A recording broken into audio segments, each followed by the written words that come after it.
Views and opinions expressed in this production are those of the individual and do not necessarily reflect the official policy or position of Shooters Nation or our sponsors. Information provided on this show is not a replacement for legal counsel or professional training. Listener and viewer discretion is advised. This is especially true on live shows.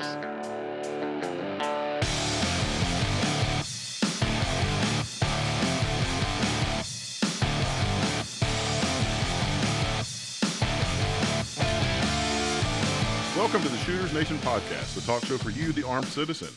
Join us as we discuss guns and gear, training, mindset and knowledge, industry news and buzz, and of course, the firearms culture.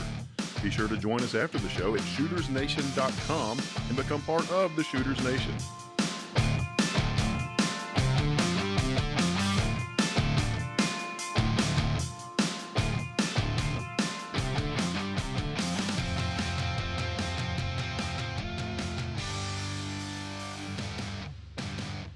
Welcome to another live edition of Shooters Nation. Can't really call it a podcast anymore because we're like fully in the paint on YouTube. So this is good. So tonight is Saturday, April the 18th. We're hanging out with members of the Shooters Nation community. That's you all. And before we get started, I wanted to just a little bit of quick housekeeping. I want to remind you all to hop over to shootersnation.com and save that site to your favorites. That's where you're going to find all things Shooters Nation. It's the hub of our universe. Find links to our social media and the full catalog of shows. And second, I want to remind you guys of the disclaimer that normally appears at the beginning of every show. The fact that this is essentially live with a minor delay, and anything could and might happen. So views and opinions expressed in this episode will be those of the individual and do not necessarily reflect those of Shooters Nation or our sponsors. Also, please remember that live shows are meant for mature audiences only. That doesn't mean we're going to be mature, just viewers should be mature.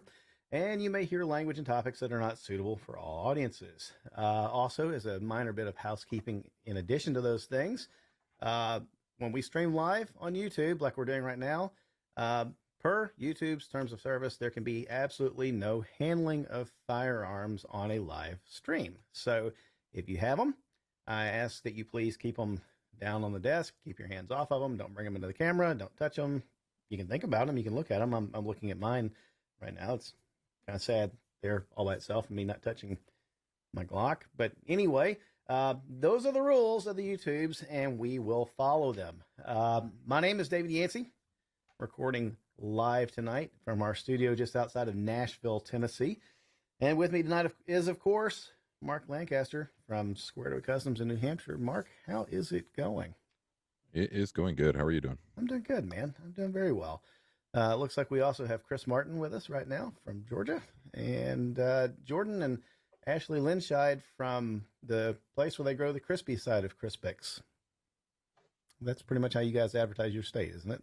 That's kind of like among other things. Yeah. Kind of what I thought. So know that we've got folks watching in YouTube, so that's fun. I would encourage you, please use the YouTube live chat. I have it pulled up on another screen here. I'm doing things kind of different tonight. I got a lot of technology that I'm trying to get my hands around, and I don't know, it's kind of freaking me out a little bit, but one of the things I've got is a chat window open on another screen so I can see what you guys are typing in real time. And, we'll try to respond as best we can. So, Mark, I advertised this one as being a Ask Us Anything live hangout. So it's a episode / hangout / truth or dare spin the bottle. Maybe not. Probably not that. But okay.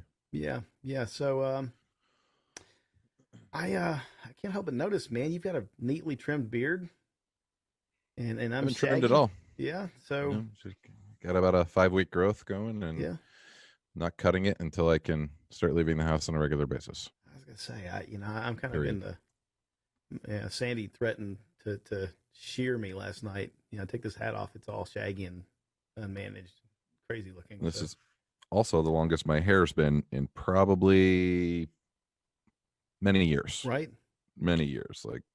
That's long for me. So it's just not cutting that either. Quarantine haircuts. The haircuts exactly. of quarantine. Yeah. I'm ready to go outside and sit on the back patio and let her take the trimmers to it and just knock it all off at this point, which will probably happen tomorrow if I succumb to my got me whims. a bootleg haircut about, what was it, 2 weeks ago now. I love the bootleg haircuts. Chick that I had working in the office was a temp. Yeah, she was a temp, and of course, when the virus hit, I had to let her go, per my boss. But yeah, she used to own a styling salon, right? Yeah. So I text her. I said, "Hey, would you have a problem coming up to the office and giving me a bootleg haircut?" She said, "Absolutely not." So right. She came up to the office, cut it right there at my desk. Man, this is making me kick myself because we are absolutely a full month in now to the COVID-19 coronavirus quarantine, and it's making me really wish that I had arranged with my barber or somebody to give me a freaking phone number. Let me tell you how to find me. Let's meet up at a empty parking lot somewhere and cut my hair. That is weird. That sounds like a drug Behind deal. a Family Dollar. Right. I mean, it's really weird. So, Mark, you said you're not seeing it on YouTube. Correct. Yeah, really. Wow. Okay. Let me make sure that we mark this thing as being public, perhaps. I think maybe that's the thing. I don't know. Let's see what we got here. That would be the thing that I forgot, right? That would be the thing that I didn't do. It's unlisted. Well, here, let's go public, and that might help. Is this made for kids? Definitely not. Do I want to restrict this to viewers over 18? Yeah, I do. This will now pop up in YouTube. Now, if you use the direct link that we posted in, like our Facebook, It's working now. page. Yeah. Okay, cool. There we are. Yeah. So those of you that are just now showing up on YouTube with us, whoops. Sorry about that. I guess that's another thing I have to add to the list of stuff to do before I start a show. Yeah, this is cool. Man. So, I'm digging the green screen with the bandit and frog there. That's good. Mhm. It's a lot of fun, man. So, Mr. Wallace, I presume, welcome. Thanks, man. Yeah, good to have you here. Yeah, I like the green screen. Man, yeah. So today I'm pleased with myself that everything's working so far, audio wise. I spent a couple hours rewiring a lot of the stuff here in the studio, trying to get it worked out a little bit better, and yeah, it's okay. So, Mark, what have you been doing, man? You said you did some firearms related activities today. Had a little range session. A friend of mine's got some property with a up to 300 meter spot. So we went out there with our long guns, and I also purchased myself a new muzzleloader rifle for hunting season. Really? So brought that out, got that zeroed and ready to go. Because I got the scope and everything mounted on it this week, and that went great. And did some shooting with our 700s. Mine didn't go so good, but it was a good time spent overall. Very cool. Yeah. So, what caliber muzzle loader did you pick up? 50. Yeah. Who makes it? Yeah. Thompson Center. It was an Encore, which is like basically a break open. You put the cap on the backside and then close it. And yeah.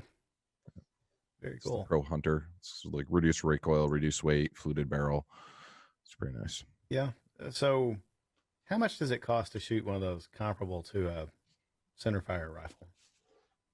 Like how much is the rifle itself, or No, is just shooting? Just shooting.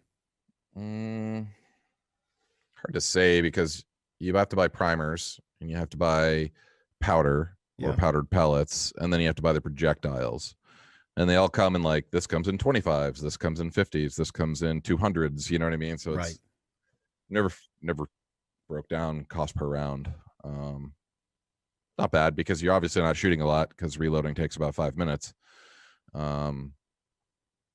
Today we shot muzzleloaders for probably an hour. We shot 3 muzzleloading rifles. We probably fired 15 rounds within the hour. Yeah. It takes some time.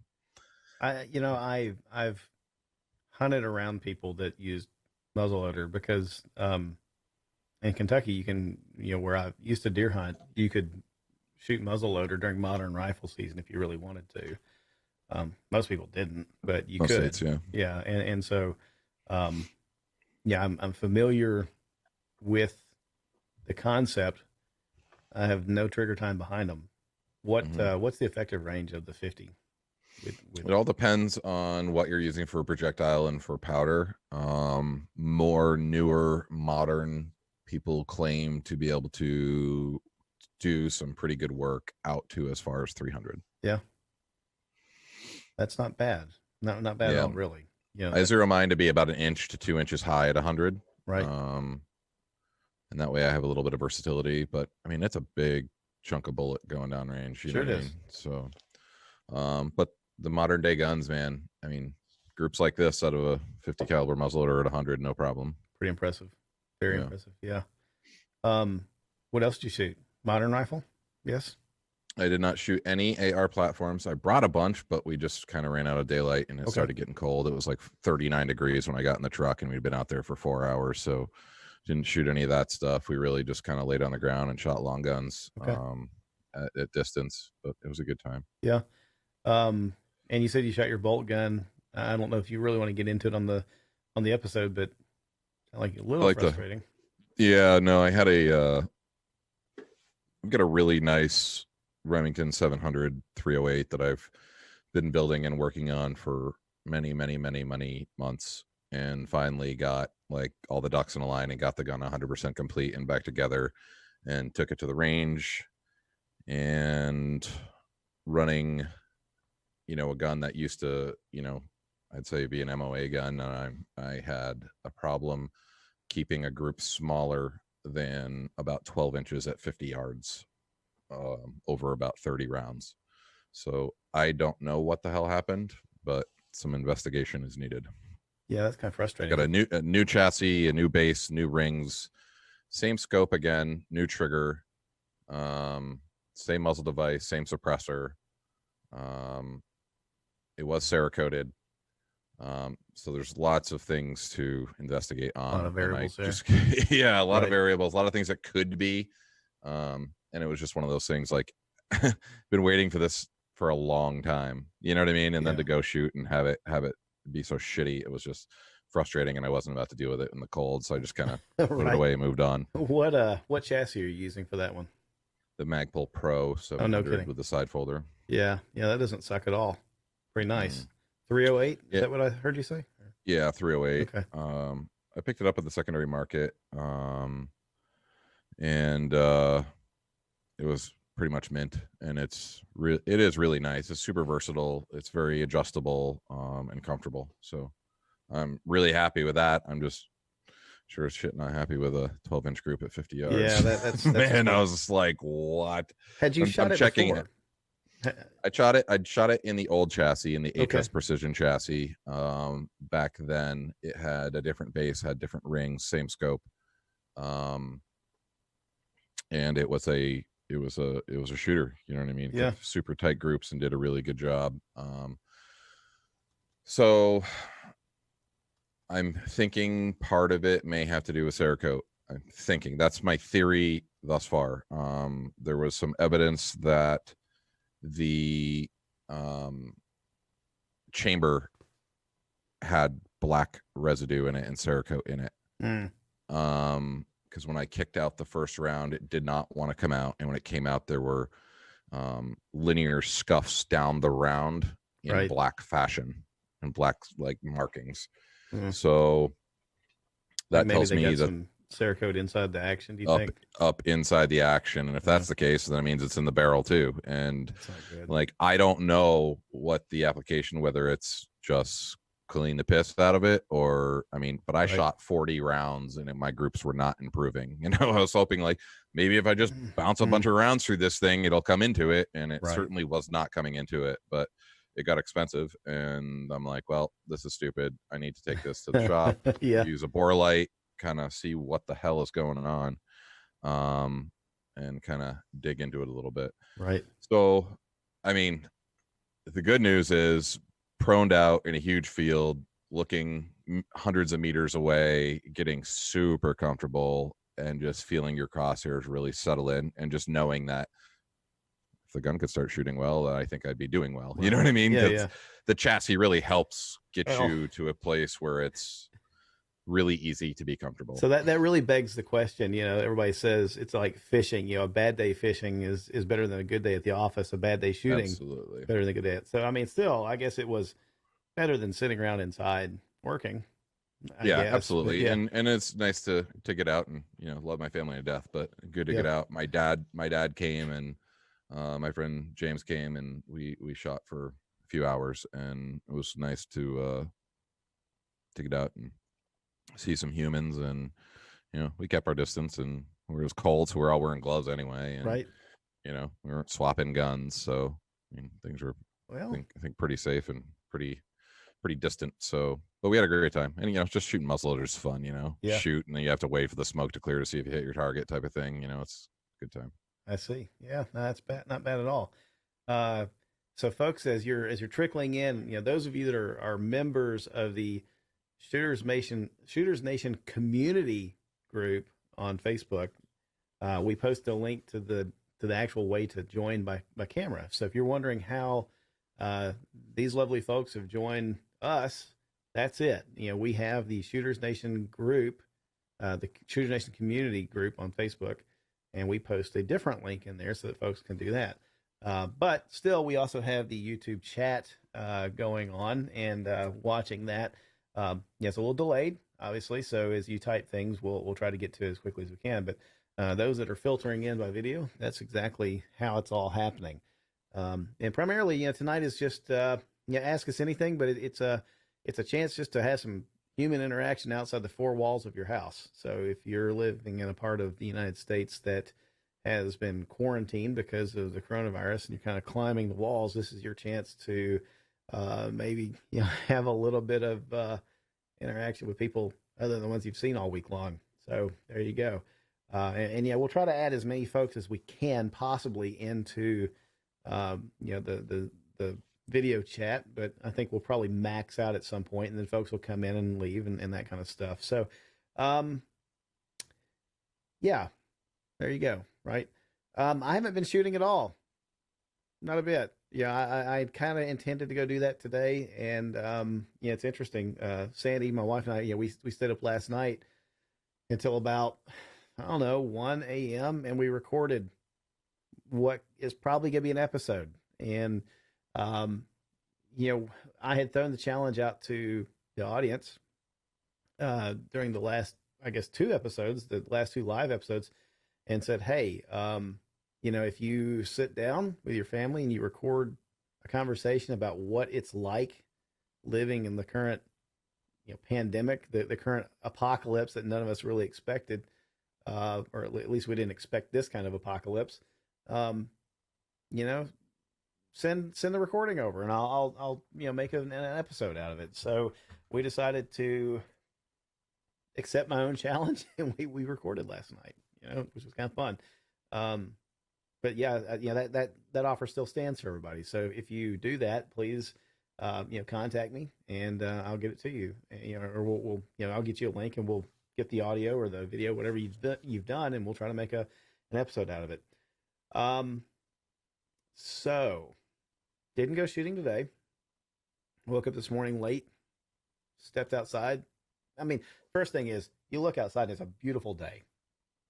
Blue skies, sunshine, everything's green and blooming and all that stuff here in Tennessee. And when I opened the door to just go outside and put the old Glory behind me, hanging out on the flagpole, it was freaking cold outside. I stepped out there in shorts and t-shirts, like, well, damn, this is not what I expected. Yesterday it was in the 70s. Today it was like in the, I don't know, maybe high 40s, low 50s when I walked outside, if that. And it was windy. So I was like, man, this is going to be kind of a miserable day to go shooting, compared to what yesterday would have been. So I chickened out. I stayed home, read a lot of stuff here in the studio. So, man, dry fired. I did some dry fire, but I do dry fire all the time. Pretty much what I do now. Dry fire. Yeah. Oh, well. Jordan, what have you done today that was fun? Did you do anything gun related? Did you go shoot anything? No, I lugged a backpack Okay, around next. that was. No. No, I lugged a backpack full of them and other supplies around with a few buddies of mine, and just did some local surveillance. And so, no, nothing really firearms related. I guess I have dispatched one rabbit recently, but that's been about the extent of my shooting. Still kind of trying to conserve ammo, and honestly, we're going to be going out tomorrow. We've got some family property that we'll be taking a few guns out to, and I'm going to try to get a 2 rifles sighted in. So I traded a flashlight that I hadn't used really ever for another Hollow Sun and a Geisley mount. So now I can get my You traded a flashlight for an optic and a mount. Yeah. Oh, okay. All right. Well, what kind of flashlight was this? It was a Surefire X300 that I had gotten from Mark back in probably 2015, 16. Okay. Something like that. So I feel like it was a pretty sweet deal. Yeah. Yeah. Except the guy shipped me the optic when I got it. It was really easy to take off the mount because there were only 2 screws in it. So that's something I'll be sure to rectify. But yeah, it was a 600 lumen, $200 flashlight. So I didn't feel too bad about trading it for something a little bit more useful to me. Right. Yeah.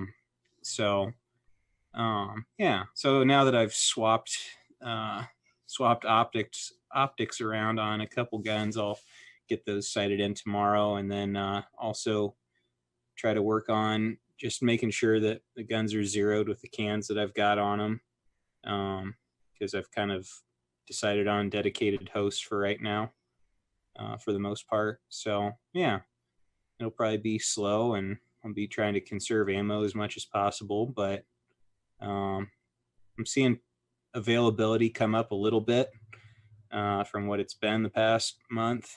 So that's a good sign. Prices aren't really coming down any, but yeah, at least it's there. And then one thing I started today, I actually got a little Baofeng radio in, BF F8 HP, whatever. So I've been just this afternoon started studying and watching videos and going through practice exams. So I'm working on getting my technician's license. So yeah, hopefully I can take a class soon.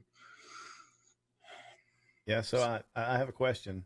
You kind of peeked over your shoulder and you looked at your lovely bride when you said we're going to some land that family owns. Almost like you were. I couldn't tell if it was family owns this, yes, or we're going there, yes, or she's going to allow you to do this, yes. I mean, it was one of the above. Had to have been.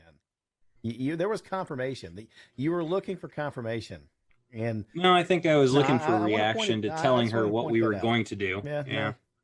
That's. We've had like 3 different plans of what we're doing tomorrow, so knowing what we're actually doing is good. Well, I mean, I guess it's just what nice. I was just trying to say is that life is always an adventure with me. Yeah, well, it's just nice that she still gives you the impression that you're in control of things.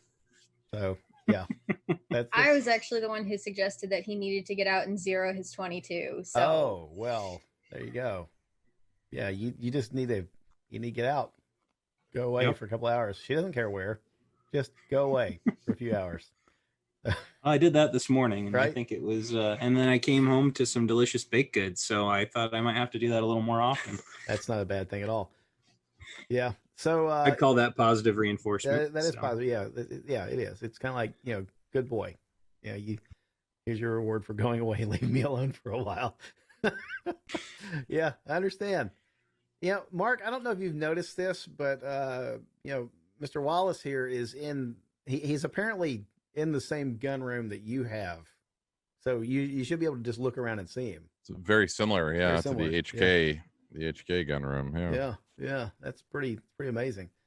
So, Kelly, what part of the country are you from? This is, I think, your first time joining us on video, right?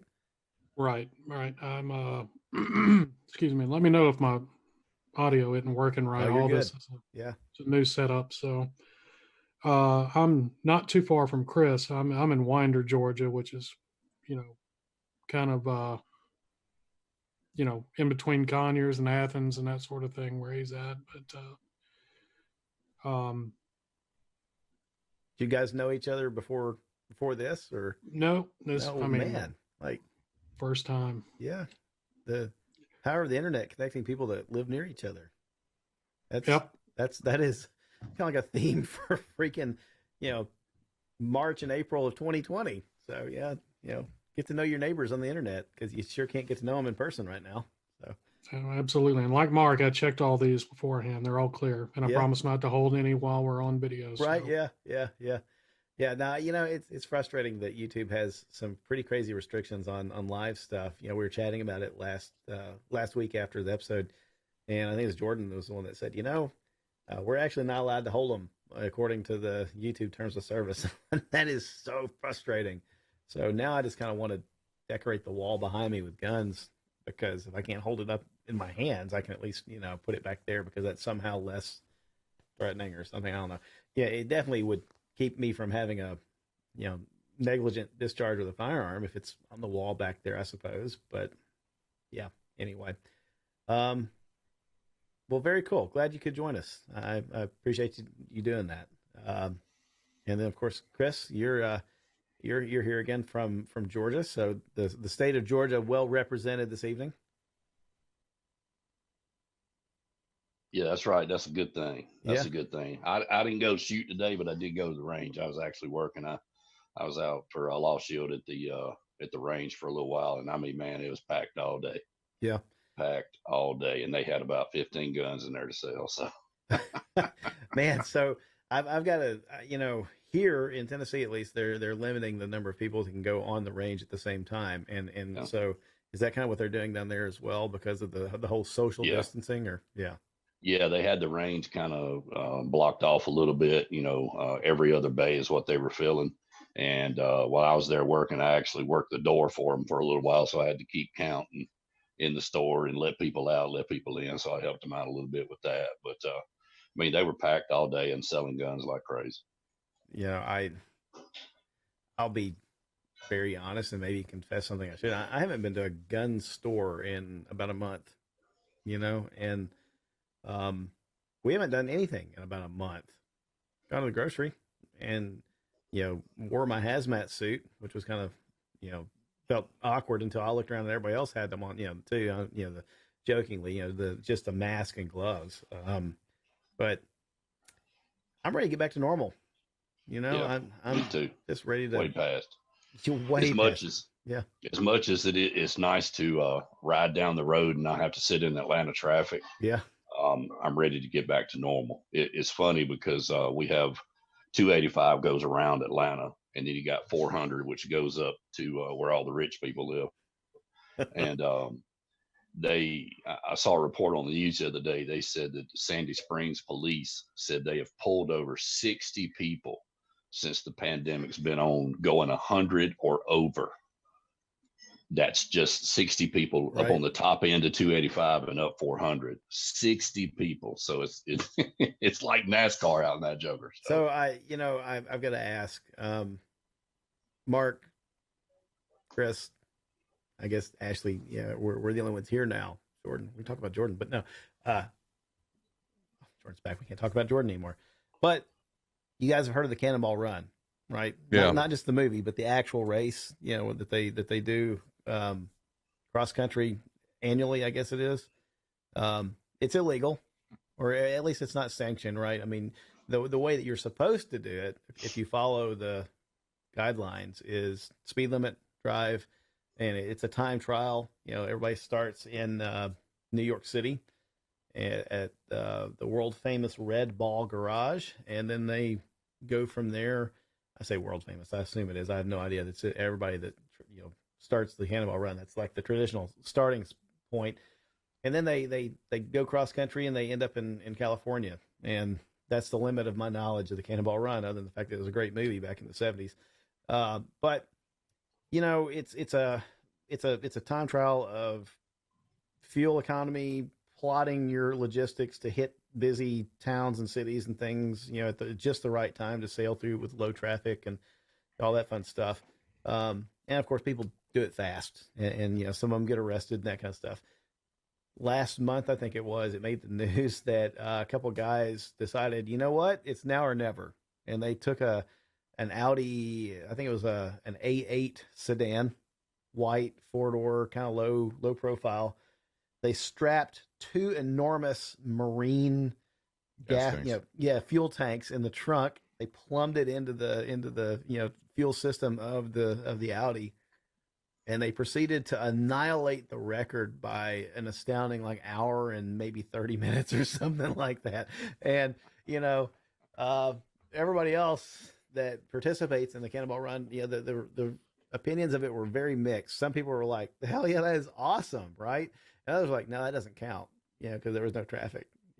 So I thought, why wouldn't you do that right now? If you have the means and the interest and, we're willing to risk it, why not just do a cross-country run as fast as you can and see how it really works? This once in a lifetime opportunity, I would hope, I hope that this doesn't happen again, every year, but once in a lifetime opportunity to drive across the country as fast as you can and not encounter very much traffic. Sign me up. That sounds like fun. Well, it's from what I've seen, they're not out there running radar. I mean, if you're doing over 100 and they see you, they're coming to get you. Okay. But they're not sitting out there running radar. Right. And there's nobody on the road, man. I'm telling you, I drive a freaking Dodge Durango and I just want to get on it. It's hard to fight the urge. No, why not? I had a coworker tell me that they flew through Nashville, downtown Nashville, with all the interstate interchanges at speed limit drive at 5:00 in the afternoon and never lifted off the gas. And you just don't do that, right? I mean, that's like maybe 2-3 o'clock in the morning you can do it, in daytime, not happening, especially not at rush hour. And man, well, I guess if there's one positive thing from this quarantine, it's that, but kind of made me think about the scenes in the movie I Am Legend when Will Smith was tearing up New York City in the Shelby GT500. So, yeah. Well, I've also discovered that it's all the non-essential people that can't drive. So. Right. Yeah. I don't know about, what I've discovered is that all the people that are non-essential or afraid to be out must be the ones that are driving slow in the left lane, because I have not encountered that this month. Not a single person. Yeah. And if there was one that was going slow, they were doing 12 over, so I could forgive them. Oh man, it is the term non-essential. It rubs me wrong in several different ways, but yeah, I don't know. Yeah. Well, my dad sent me an email the other day. He said, "You ever notice that the older you get, if people are driving faster than you, they're a maniac. Right. If they're driving slower than you, they're an idiot." That's exactly right. Yeah, that's the word that came to mind, was idiot. Yeah. Yeah.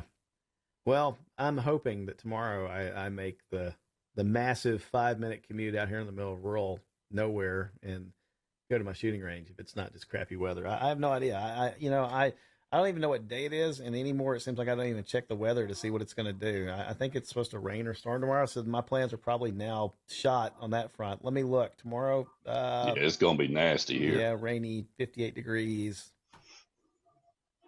I might actually be able to go to the range and nobody will want to touch my gun, which happens a lot, interestingly. Last time I went to the range, I think I told you guys, I went, it was like right at the beginning of the outbreak. And I thought, I'm going to go. I took the SIG RXP and I just I needed to dial in the red dot. And I was probably into my second or third magazine, and they called clear, and everybody's behaving, social distancing. We're not all on top of each other. Everybody's doing their own thing. They called clear. Everybody takes their ear pro off. The folks in the rifle lanes go down lane to change out targets. Just standing there, I'm topping off a mag, and random guy across from me, wants to know, hey, is this the new SIG RXP, and grabs it, which normally I'm like, whatever. I mean, the action's open. I'm you ask me, I'm probably going to tell you yes. Under these conditions, no, you couldn't. And he just grabs it, handles it, and I'm like, dude, like I got small kids at home. I got to ask, you haven't had like the flu lately. And then he dawned on me, like, oh my God, he put the gun down, like started, rubbing it off with his hands, like he's going to brush away the viruses. And I'm like, man, Adding some more DNA. I'm like, man, that just didn't help at all. So yeah, I don't know. If it's raining tomorrow, I guess I can probably go to the range, and that won't happen again. Maybe. I just need land. I mean, that's the thing I'm hearing is, Mark goes and shoots, has land, with friends, unmolested. Nobody's like, coughing on you, giving you the Wuhan flu.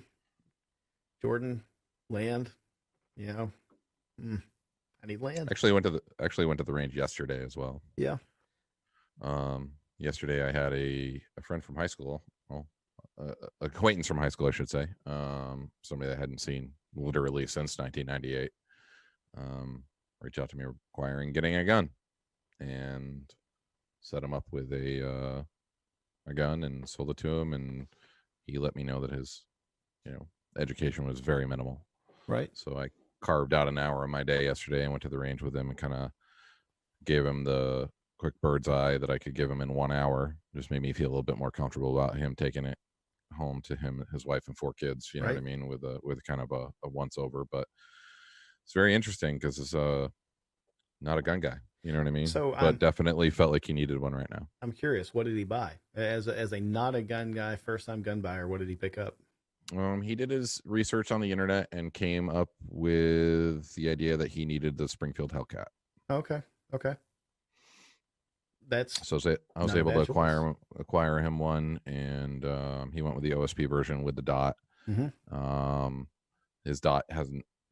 He went with the OSP version. It didn't come with the dot. He ordered the dot separately, which was back ordered. Yeah. Apparently shipping soon. But we took to the range, and you could tell. He had the shake in his hand when he's holding his grip, and he was leaning back instead of leaning into it, and just really went through a draw stroke because he wanted a holster. I explained to him that classes are important, that you should be reading as much data as possible. I had a couple DVD series and a couple books here by former guest Rob Pincus. Mm-hmm. Gave him those, said, Yep. Study this, work with this stuff, and kind of gave him the quick once over and told him if you ever had questions, just call. I'm always happy to answer. Very cool. So, Hey, I got a question. Yeah. Has anybody here ever shot the Hellcat? I have. I shot yesterday. Yeah. What'd you think about it? I think personally, I don't know why I would take that over a SIG 365. Yeah. Everything I was so fired up about it when I heard they were coming out. I was like, well, crap, that's going to be cool. It's going to be a little bit cheaper, surely, because it's a Springfield. I was kind of fired up about it. And then it came out. It was dead-gum near the same price. And everybody I talked to said the trigger was trash. And they just made it a real pain in the ass to get. Yeah. They did not do what they needed to do for production based on what they did for, it's like every freaking YouTuber and Instagrammer in the world had one for free. Yeah. So you expect, like, if they're doing that, wow, they're really going to roll this thing out hard. Yeah. I work for, one of the bigger Springfield distributors in the country, if not the biggest. And the quantities that we're getting is a joke. And it pisses people off. And I think it's crappy business for them to roll it out so hard and then release so few. Yeah. It was really crappy. Well, the way I heard it was that if it was, if it had been $300, it'd have been worth it, but being that it's almost the same price as the SIG, one extra round, crap on that, just go on and get the SIG and be done with it. And for me, and I get that I'm a bigger guy and I'm not too concerned about deep concealment. I carry appendix carry. I carry a Glock 17 size gun. But like, I just have a hard time understanding why a gun of that size is so important for concealment when a Glock 19 is 0.10 inches thicker. Like, that is not a lot. And then you have 15 rounds, like, who cares about 10, 12? I mean, a Glock 19 is so slightly bigger. And, everybody's talking about, it's got to be thinner. It's got to be thinner. It's like 0.10. Yeah, I think that's mental. It's got to be mental, really. Absolutely. Yeah. You know, so when I shot, I think the guy had it for a month or two. It definitely wasn't the first time that he had it at the range. It was his carry gun. It had the doctor optic on it. The trigger wasn't bad. It had a lot of travel. You know, I mean, it wasn't what I'm used to. You know, with all of my Glocks, I've replaced the triggers with Zev triggers, and you know, they've got a really nice, short, crisp, you know, travel, break is crisp, reset is you know, very tiny. You know, the Sig RXP probably got the worst trigger, quote unquote, of anything that I own right now, and it's got I guess it's, you know, Bruce Gray's Gray Guns trigger that, you know, is packaged into it. Nice trigger. It's got a really short reset. I'm thinking about my FN 509 MRD. Got the Apex trigger in it. That's phenomenal. I mean, that is probably one of the neatest triggers that I've felt in a gun lately of a striker fired gun. But the Hellcat, I mean, I wouldn't have like, you know, sold it solely on, oh, I don't like the trigger. You know, I mean, I would have. Here's kind of how I would rate them. I think the Sig 365 with an optic at the top, the Hellcat next, and then the M&P Shield at the bottom. And I think that the Hellcat felt better to me than the Shield. Of course, it has a leg up on capacity, you know, compared to the Shield. Yeah, I don't know. I'd be torn though, really, between the Sig and the Hellcat, the 365 and the Hellcat. I think it just would depend on, you know, what the pricing was and what was available in front of me. And if you chose either one of those, you'd probably be in good shape. You know, the other thing that was very telling for me is that I don't shoot a lot of little guns. Yeah. Just don't. I shoot my gun. You know what I Right. mean? Like if I'm going to the range, I'm not going just like the playing through everything in the safe. I'm shooting my carry gun, right? Mhm. And that's what I want to know the best and what I want to shoot well. And it's just very telling to me is when I grab a Hellcat or a Shield or a Glock 43 or a 365. You know, I'm not an expert pistol shooter by any means, but as far as combat accuracies are concerned, I have no problem like rapid firing groups like this Sure. all day long with my 17, about as fast as I can pull the trigger, 10, 20 yards, no problem, right? But man, at 10 yards, like my groups are horrible on these little guns. You know what I mean? Yeah. Horrible. And like I said, I'm not an expert by any means, but like a bigger gun allows you to shoot better, period. Absolutely. Yeah, I've noticed that even between the 19, which I carried for years and years and years and years, and the 17 or the, you know, the G45, that extra bit of grip makes a big difference. And I wouldn't have thought. I really wouldn't have. Now, the 365, I don't know what they've done, but somehow it feels slightly like a bigger gun when you hold it. And I cannot explain that, you know, other than it just feels slightly bigger when you shoot it. You know, in your hand, it does, I think that's it. It feels bigger when you shoot it, right? Because it seems to absorb the recoil better. It's not as snappy and, you know, punishing as the, you know, like the Shield is, or even, you know, but yeah, I mean, out of the gamut of the single stack 9s that are popping right now, I absolutely shot the 365 the best. Yeah, which kind of hurts my soul to say, but it's right. Yeah, I don't know. Something that there's a conversation I've had with quite a few guys about like the CZ P10M. If you guys have seen that, they haven't brought that to the U.S. market. It's their micro. It's a single stack striker fired, and then FN has their new 503, I think it is. 503, yeah. Yeah, and it's like, and I've seen a lot of people just kind of putting them down and being like, why would you bring this to market in 2020? Like, this is so far behind and blah, blah, blah. Like, this is, you know, you've got the P365 and the Hellcat, but, you know, honestly, there's still, I think a lot of times the internet community of guys that aren't just posting up their new, you know, XD 40s or Kimber Commanders. I think we get a little too wrapped up in thinking like, oh, you know, we're keeping track of what the latest and greatest and highest capacity is, and don't take into account how we're not the main purchasers or the only purchasers, and there's still plenty of women and, you know, young people in the market for which a gun, you know, sometimes a slight thickness difference makes all the difference in the world. And so I think that guns like the Hellcat and the, I mean, as far as being able to, you know, it's the difference between actually carrying it and not carrying it because it's too heavy, or, you know what I Sure. mean? And Yeah. so, so I'm a little baffled by it. I agree with what Mark's saying about the difference between like the Glock 19 sized guns and the P365. It's like, okay, if you can conceal the P365 and you can carry that weight and you're a guy, I'd be willing to bet you can conceal a gun that you would shoot far better, far more consistently, and holds Yeah. more ammo. But maybe this is And when I where for a said lower 19, price. and just to clarify, when I said 19, I meant 26.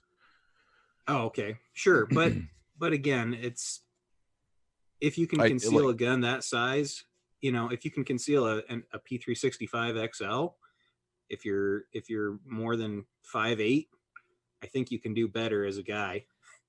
you know, It's not like this I'm may knocking be the mental guns. thing, though, right? This could be the Sure. psychological part of it. That if you believe that it's that you know 0.01 of an inch or whatever is going to make the difference, and that's what keeps you that's what keeps it on you and not in your nightstand or in your gun safe. Yep.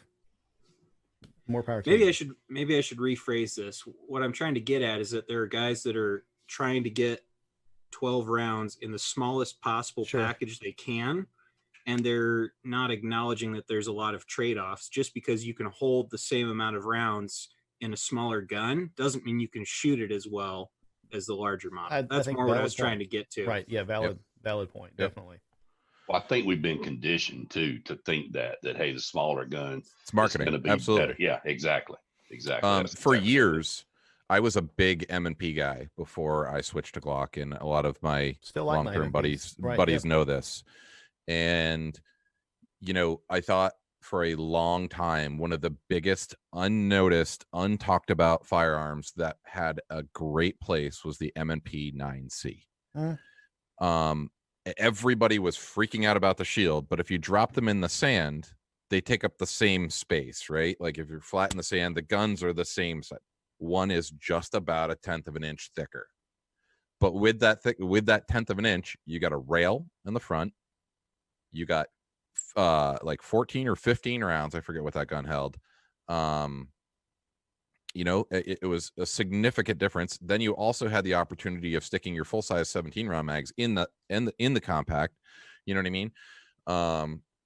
It was just one of those things. Like everybody was goo about the shield, and it's like 7 rounds versus man, what was the M&P 9C? Was it 13 or I forget, 13, 15? I think it was 13. I think it was 13 and then rounds. 12 Yeah, and the 40. Yeah. Yep.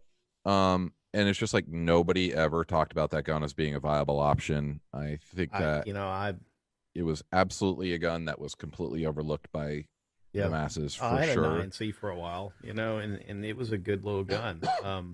You know, I've put a lot of people on the 9C as far as, you know, in the past, like, hey, you want a gun, you don't want a Glock, you know, try. Or if you wanted a thumb safety, right? You know, some people want a thumb safety. You had that option there. A loaded chamber indicator, you know what I mean? There was lots of things that gun offered that people reversible mag release, you know. It was a good gun, and it was completely overlooked, and it was just another one of those things. Like everybody freaked out over the shield, and it's just like that 1/10 of an inch, man. It's mental, you know what I mean? I think so. Yeah. and you know, Smith & Wesson's had some pretty cool variations on the M&P line coming out over the past year or two, and right now the one that is kind of it's flying just below the surface for a lot of folks is the new M2.0 core. No, I was thinking the new core, right? So it's a 4.25 inch barrel. It's like the same size as the full size M&P 9 without the 5-inch barrel, the 4 1/4 inch, and it's milled for an optic. And that one was actually you could maybe luck upon one of them last year if you got really lucky. It seemed like, but now. Kind of like it was supposed to coincide with the NRA annual meeting. You're starting to see them widespread availability on at least on the internet. I haven't been to a gun shop lately, so I couldn't tell you if they're in the shops. Mark, I mean, are you guys selling them now through Yeah, absolutely. Have you had anybody pick one up? Any feedback on So the I gun? don't necessarily get feedback from end users because I never sell to end user. You know Well, what I mean? I sell to the shop that sells to the end okay, user, and yeah. I can tell you what sells frequently, and that's not something that is a big seller right now. Right, yeah. I feel like M&P has just missed the mark on producing a gun with a good trigger out of the box. Yeah, and that's so frustrating. It's like because everybody kinda- has to buy a freaking $200 Apex and have a Smith install it in order to get Yeah. a quality trigger that all the other guns in the market are doing right now, Right. and it's frustrating. And I'm not super crazy about the M&P with the Apex trigger in it, and I love the Apex triggers. I don't know what it is, So, when I was at NRAM last year, talked to Randy and some of the other guys there, and we at Apex, and they put an M&P in my hand that felt just phenomenal. The trigger was great, and then I got home and I put I tried it again. I tried putting the the flatty in my M&P 9 and my M&P 9 compact. And it's good. It's better than the first time I did it because they said, no, use this combination of springs, et cetera, to get this feel. But it's still not what I want in a gun trigger. Like I almost like the factory M2.0 trigger better than Apex. And it feels kind of sacrilegious to say that because I love the Apex and everything else I've put it in. So it's just bizarre. I don't know. I don't get why that trigger feels so weird. Just the M&P trigger in general feels so weird. They Did you use one of the aluminum or polymer? I've used both. Polymer face. I've used both. Yeah. Now, so the one that I've got in my compact right now is the aluminum. It's the red aluminum flatty, and absolutely, it's the best M&P trigger that I've had aftermarket. But I don't know. There's still something about it that. Like the reset, I think is the thing. Like the take up and the break are fantastic. The reset is you just don't feel it. It's kind of a half-hearted reset. So one of the biggest things that frustrated me about M&P and Apex, and one of the main reasons why I switched is that I had a 4 1/4 inch early generation M&P, and they used to have a little plug way up in the back. Yep. Kind of over your knuckle, and there would be an L and an arrow. Yeah. And it was just a plug. There was no real lock there, but it looked like Right. they had intended it to be a lock at one point in time. Yeah. The guns that had that were capable of using this The part ram. from Apex called the ram. The ram. I missed. And Yeah, that was a good ram one. applied direct sideways pressure on the trigger bar so that when you reset it, it was an audible tactile click. Yep. And it was with that ram and the forward set sear flat face in an M&P, by far my favorite trigger that I've ever had in a carry pistol was my 4 1/4 with Agreed. that lock plug and the ram. It Yeah. was perfect. It was audible, tactile. It was short, crisp. It was amazing. But then freaking Smith stopped making it with that option, so you couldn't put the ram in the newer guns. And Well, I I was think just like, they did okay, that I'm when done. they introduced the thumb safety because I think that had to go. Right. I think that was part of the real estate that they used for the thumb safety, if I'm not mistaken. Maybe, yeah. Yeah, because I had I've still got an M&P 40 full size. I mean, this is like when they first came out, and some friends of mine and I were at one of the local ranges, and they had a Smith & Wesson rep there. They were doing a big sale that weekend, and I was actually in the market for a Glock 23. This was back when 40 was the caliber, right? Yeah, right. I mean, this is like circa, I don't know, 2005, 6 maybe. Yeah. Right. And I wanted a Glock 23. And Jordan, that is so nice of you. Look at that, It is. dude. Like taking care of the expecting mom there. That is, yeah, wonderful. I do what I can. Yeah, well, you better. Yeah. There you go. So, so anyway, the Smith rep was there and he saw what I was looking at. And he's like, "Hey, have you looked at the new MP?" I was like, "No," because I remembered Smith & Wesson from the 90s when, they turned their back on gun owners and helped kind of usher in a whole new range of magazine restrictions and all that other stuff. I'm like, I'm not interested. And so he explained to me how they'd gone through a rebirth as a company, and they were now employee owned at that time and that kind of thing. And, hey, look at this gun. And so, I put it in my hands like, wow, the ergos on this are pretty amazing compared to a Glock.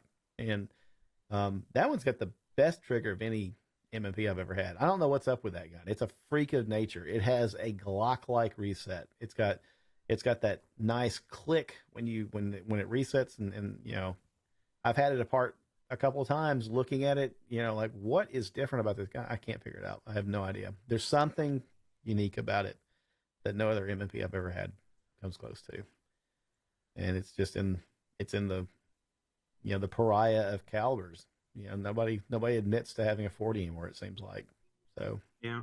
I Yeah. traded in a full size compact and a 40 shield. I mean, all three of them were in 40. Yeah. And I really wish I hadn't.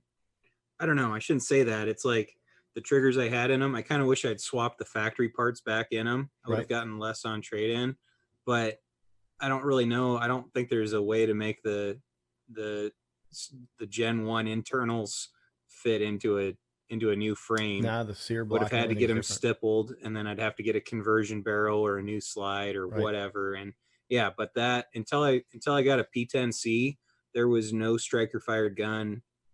I couldn't find a striker fired gun that had a better trigger than the Apex I put in the full size M&P with the RAM. Yeah, the RAM made a world of difference. I had an M&P 45 mid-size, so it was the 4.25 inch slide barrel with the full size grip, which was kind of their service model or whatever you want to call it. And they called it the mid, you know.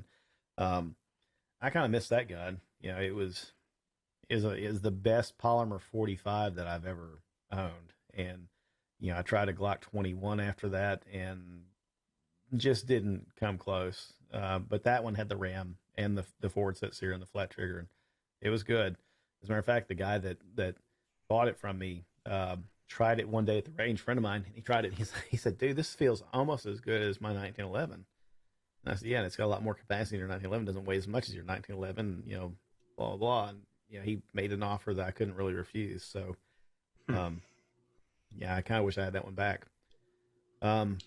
Kelly, what do you shoot, man? Like we're sitting here and talking guns, and feel like we've just completely ignored you, and that's terrible. I like your background, by the way. That is. Yep, we can always hope. A little bit of death from above there. Yeah. Yeah, Red Dawn. Yeah.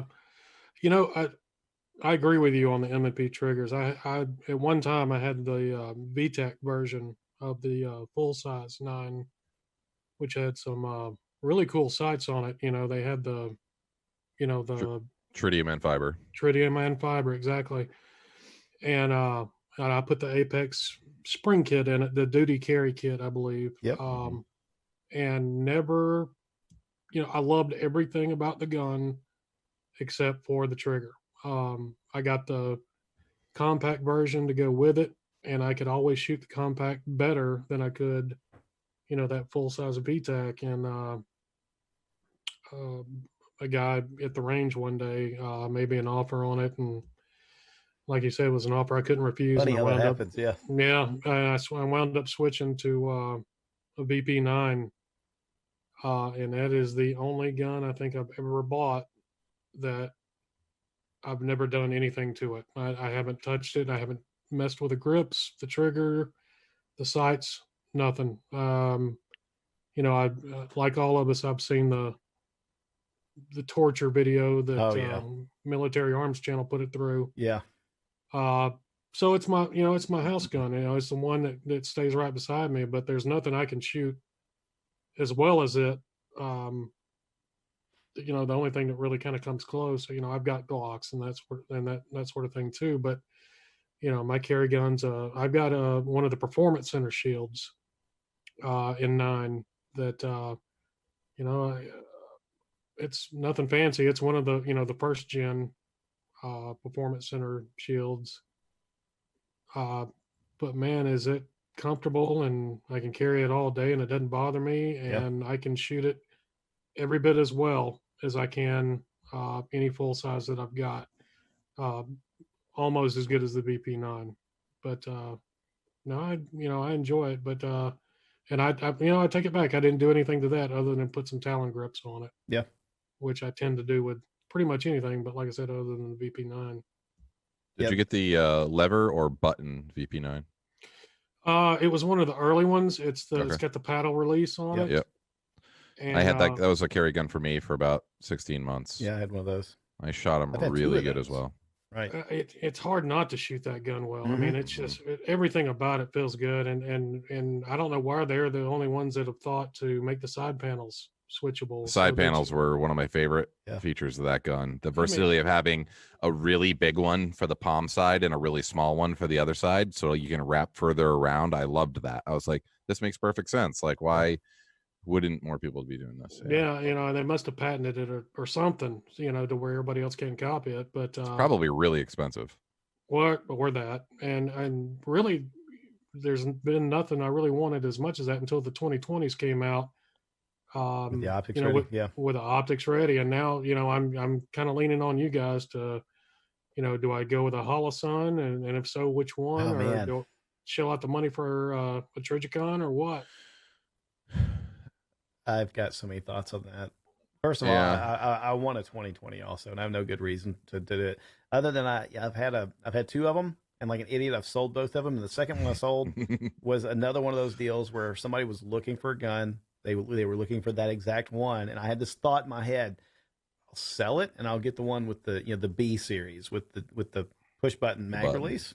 And I just didn't do it, and so I let that one go. But they shoot so well, and I'm not going to charge over a berm on a beach anytime soon. So if I'm shocked that H&K hasn't just put out a hit on Tim at Military Arms Channel, because he probably did more single-handedly to ruin their sales than anybody else on the internet.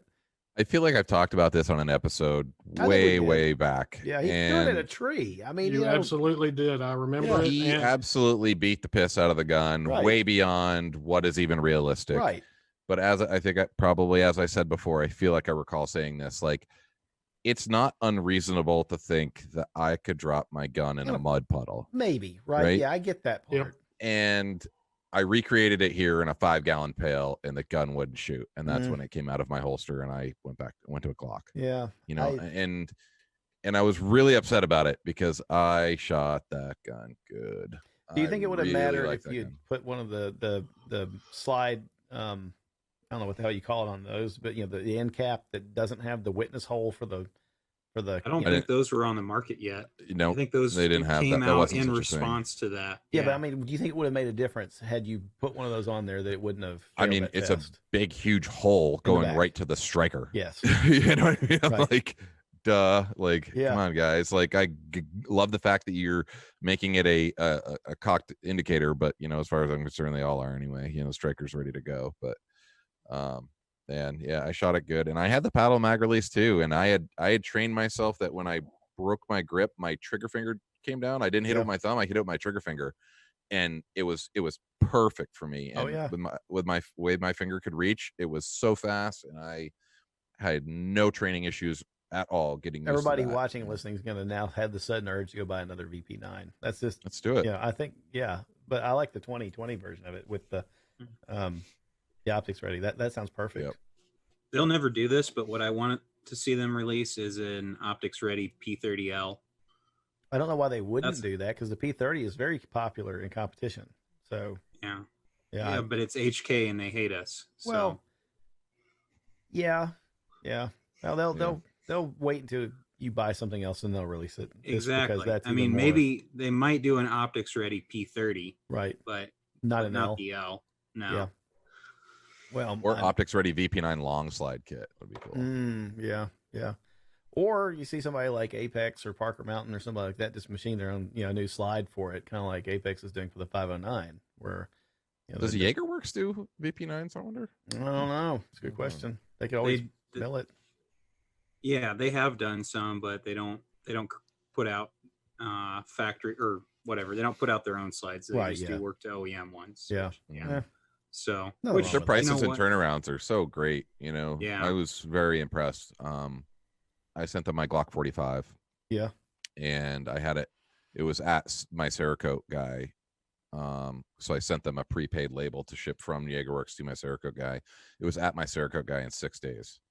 I guess that's the catch. The catch is you got to have somebody that's going to either Cerakote it or you line up somebody to nitride it, whatever you want it done. Because JagerWorks, do they do coating or do they? Yeah. Okay. They will. It adds a little bit of time Yeah. and obviously a little bit of money. Right. But I had my circuit guy owed me one, so I just had it sent right to him, and Sure. and he did it. And it was 2-week turnaround. And I had the thing milled and done. And I think it was like $118. I mean, can't go wrong. No, And you they do can't go good wrong with work. And I was really happy with the experience. Yeah, Parker Mountain did the most recent gun that I've had milled. They did my G45 slide, and mill it for RMR, and did the top serrations on the slide. And that's really all I wanted done was just that. I wanted some front serrations on the top, and then the optic, and then they had it nitrided for me, and that's held up really well. So I'm happy with that. It was about a 3 or 4 week turnaround back then at the time. Now, but back to Kelly's question about Holosun or RMR. 507C, baby. You can't go wrong. 508T is a great one too. 508, yeah. I like the 508 better because I don't like that white writing down my optic, and maybe that's just aesthetics. But I'm kind of with you on that. But then the new ones with the side door is pretty awesome, so you don't have to remove the optic to change the battery. Right. Yeah, the new 507. Well, so the 508 TV2 is going to have a squared off housing like an RMR. And it's got the side loading battery as well. The problem is, God knows when we're going to see them because of coronavirus. They're in China. Yeah, they're in China. And I think it was Ike over at Big Tex Outdoors posted up a thing on his page a week or two ago about the new Holosuns, and he said, we have no freaking idea when these things are going to come in. Yeah. So, that's kind of a downer, really. If I were going to put an optic on a gun right now, I'd probably go with the 508T. The price difference between it and the RMR is significant in favor of the 508 from Holosun, and I like it's got a bigger window, because of the bigger window I can see the dot faster as I bring the gun up. It's just nice with a Glock in an RMR. I still, even though I've shot the damn thing for 20 plus years, I have to bring it up higher and maybe even tuck my chin a little bit or whatever to get the proper eye to dot alignment. And I do it reflexively, but it's slower, undoubtedly slower than the 508 or even the SIG with the Romeo 1 Pro on it has a bigger window. So I'm faster with those two than I am the RMR. What's the price point on the 508? 300 and change, somewhere in there, 330, 315 without really trying to find a deal. I'm guessing. Yeah. Is that right, Mark? Is that what you're saying? Or? All right. Yeah. I guess about right. Well, I got the 507C on my gun, and I tell you what, I freaking love it. And with a 10,000 hour battery or 10,000 years or whatever it is that they say the battery will last, 10 years with the solar panel, which is pretty nice. Yeah. And it's got the kind of what it does is they are the ones that have the shake awake technology, so that the dot goes dormant until it sees movement. Which, I mean, it's gonna see movement if you're carrying it, undoubtedly, but that's not a big deal. If you've got your RMR on and it's burning battery also. But when you lay it down in a gun safe or your nightstand or whatever, the dot kind of goes dormant and saves even more battery, which is nice. The Romeo 1 Pro does that. It's got the movement thing to conserve battery. I don't think you should have one on a carry gun that doesn't have that. Yeah.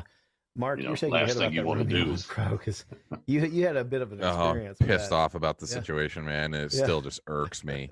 So I've got what's the gun I have? I don't even know what it's called. Yeah, you've got the X carry.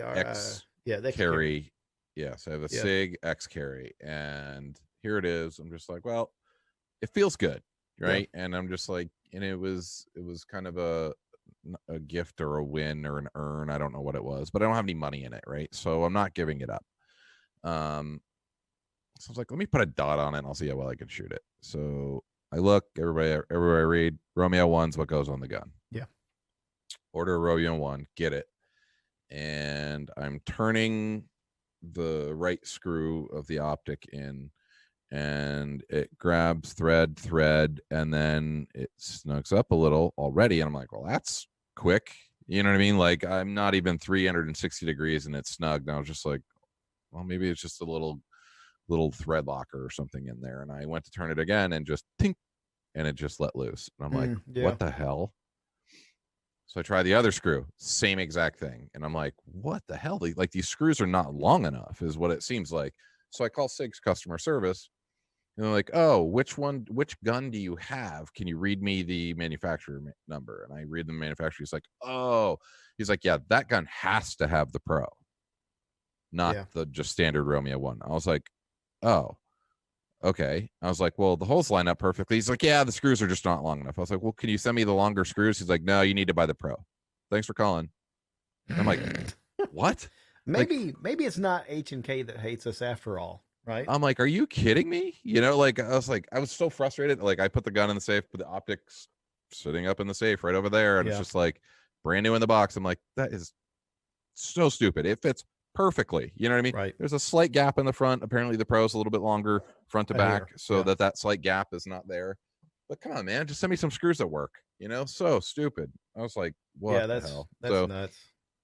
Now it makes me want to get rid of both of them. And I was just like, stupid SIG, you know what I mean? Just it's your optic and it doesn't fit your gun. Like, make sense of that for me. Right. Please. Yeah, and I mean so that's weird, right? I never liked the fact that the Romeo 1 non-pro had its own footprint. And then it seems like if you're in the market of manufacturing optics for a gun, just freaking make it fit the Trijicon RMR footprint. It's almost like the de facto standard now, right? Just do that. You know, when the Army adopted the P320, they decided that they wanted to use the Leopold Delta Point Pro as the optic, which doesn't make any sense to me, because it's like, well, do you guys not ever watch YouTube? You haven't seen what Aaron Cowan did with the Delta Point Pro? It's not robust. Why did you do that? Lowest price bidder, probably, whatever. So SIG said, cool, well, for the, what is it, what do they call it, the M18, or I don't know, M17, yeah, whatever it is, they said, well, we'll mill the slide to fit that. And then they did, and then said, well, I guess we ought to make an optic that fits that now, so that, people don't just go spend their money with Leopold. And they, made the they made the Romeo 1 Pro, which, fits the Delta Point's footprint. So I guess the Romeo is like the Delta Point footprint, but shorter, and like the mounting screws are in the right place, but everything else is wrong. I don't know. SIG doesn't make sense half the time they do the crap that they do. Right. And so, like, to top it all off, I'm like, okay, I'll take another shot here. Call my rep. I was like, can you get me a Romeo 1 Pro, please? He's like, no, man, I can't get any right now. No, so like, they sold out? No, they just don't have any. They're like unobtainium. They're super hard to get. That's useful. I mean, I can go pay retail for one, but I don't like playing that game. Why would I? Right. But, so they've got a lifetime warranty on the Pro, at least. Maybe it's like the electronics warranty or whatever, right? It's not going to be, if you bash it against a barrier like Aaron Cowan does, then they're not going to cover that probably. But, if what good's the warranty if there aren't any available to replace it? So, that's frustrating. I think Hollow Sun's got was it the 509 or is it the 407? I think it's the 407 is the one that's got a footprint that matches the Delta Point. Because if I'm not mistaken, the Delta Point and the Doctor are similar footprint. I think they both use. I don't know. I found some. So it's PDF. The 407K and the 507K. They actually fit the Romeo 0 footprint, but the screw, to my knowledge, the screw spacing is the same. So they should also fit on Delta Point Pro Cut slides, but you're probably going to need an adapter because the length is going to be different. Right. But so again, we won't really, I guess, know entirely for certain until we get them. But that's the footprint. The difference between the 407 and the 507K is just the four, just like with the any model starting with 4 doesn't have the like EOTech reticle. It's the just the ring. dot. Yeah. And the 5.0 series has that reticle, has the ring or dual reticle. So that's the only difference between those generally. I'm curious. I would look at the 407K then as a. I want to see how it feels, and I hope that Aaron over at Stage Dynamics does an abuse test of those. Right, because if it does well, then that gives me an option in case the One Pro ever craps itself. So that's kind of what I'm going for there. So Kelly, I think long story short, I'd probably say Holosun. Yeah. I run Trijicons. Mainly because I had them before Holosun was proven. Yeah, that's mainly why. I mean, I've got my 508T on a STI Staccato P, and BJ Norris, when we had him on the show, he laughed and he gave me some crap about it. So he said, you got the dot of the pores on your STI, and he thought that was funny. And but I mean, I could have put whatever I wanted to on that gun, and that freaking 508T is an amazing optic. It's the small, I think it's like a 1 MO, or I think it's like a 1.5 MOA dot maybe. I don't even run the ring reticle around the dot. I just let leave the dot out there, and it's so fast, so fast, and I've had no problems out of it at all. None. Right. Well, this is going to be my first one, and this is the one I'm going to learn on. So yeah, I figured for training wheels, I'm leaning towards the VP9, but this is it's not a have to thing. Yeah, I think you'll like it. I'm sure I will, but what about a Gen 5 MOS? I mean, it's either a 17 or a 19. Yeah. So I've got to pull up Facebook because I'm trying to remember what the name of the outfit is. But I think we're looking for the same thing right now. Yeah. Are you looking for I found it. C&H Precision. I was going to say C something. Yeah. C&H Precision. Yeah. So, and they've kind of gotten a lot of social media attention over the past week. But my beef with the MOS up to this point has been the mounting plates, the adapters. They're kind of thin. They don't give you a lot of material to for the screws to bite into, and that was kind of a weak spot of the design. This company C&H Precision Weapons has a series of mounting plates now for the MOS that really beefs that whole thing up, and it gives so a gun that's milled for an RMR typically has what they call bosses. They're two little posts that they mill material around. And some of the machine shops just they remove material around it and leave posts. Others, they tap and insert posts, and it's just an extra bit of stability, fore and aft to keep the the sight from being knocked around or whatever, and it takes some of the stress and strain away from just having screws holding it in place. Right, the screws hold it down, but the bosses are what really, when push comes to shove, keeps the sight from being knocked out of alignment, on your slide or whatever. I think of it like a recoil lug on a bolt gun or something. Yeah. But C&H Precision has got these plates made now, and they're pretty freaking amazing. They've even got a plate for the SIG M17 and M18 that allow you to put a RMR or a SRO optic from Trijicon on those. So I think the Gen 5 MOS, thumbs up for me with something like that C&H plate holding the optic on. Yeah. Really, as good as that thing looks, I don't know why I would send, unless I just had the gun and hadn't thought I had to to buy an optics ready version. I would buy the optics ready version now, the optics ready Glock, and buy that mounting plate for it. Mm-hmm.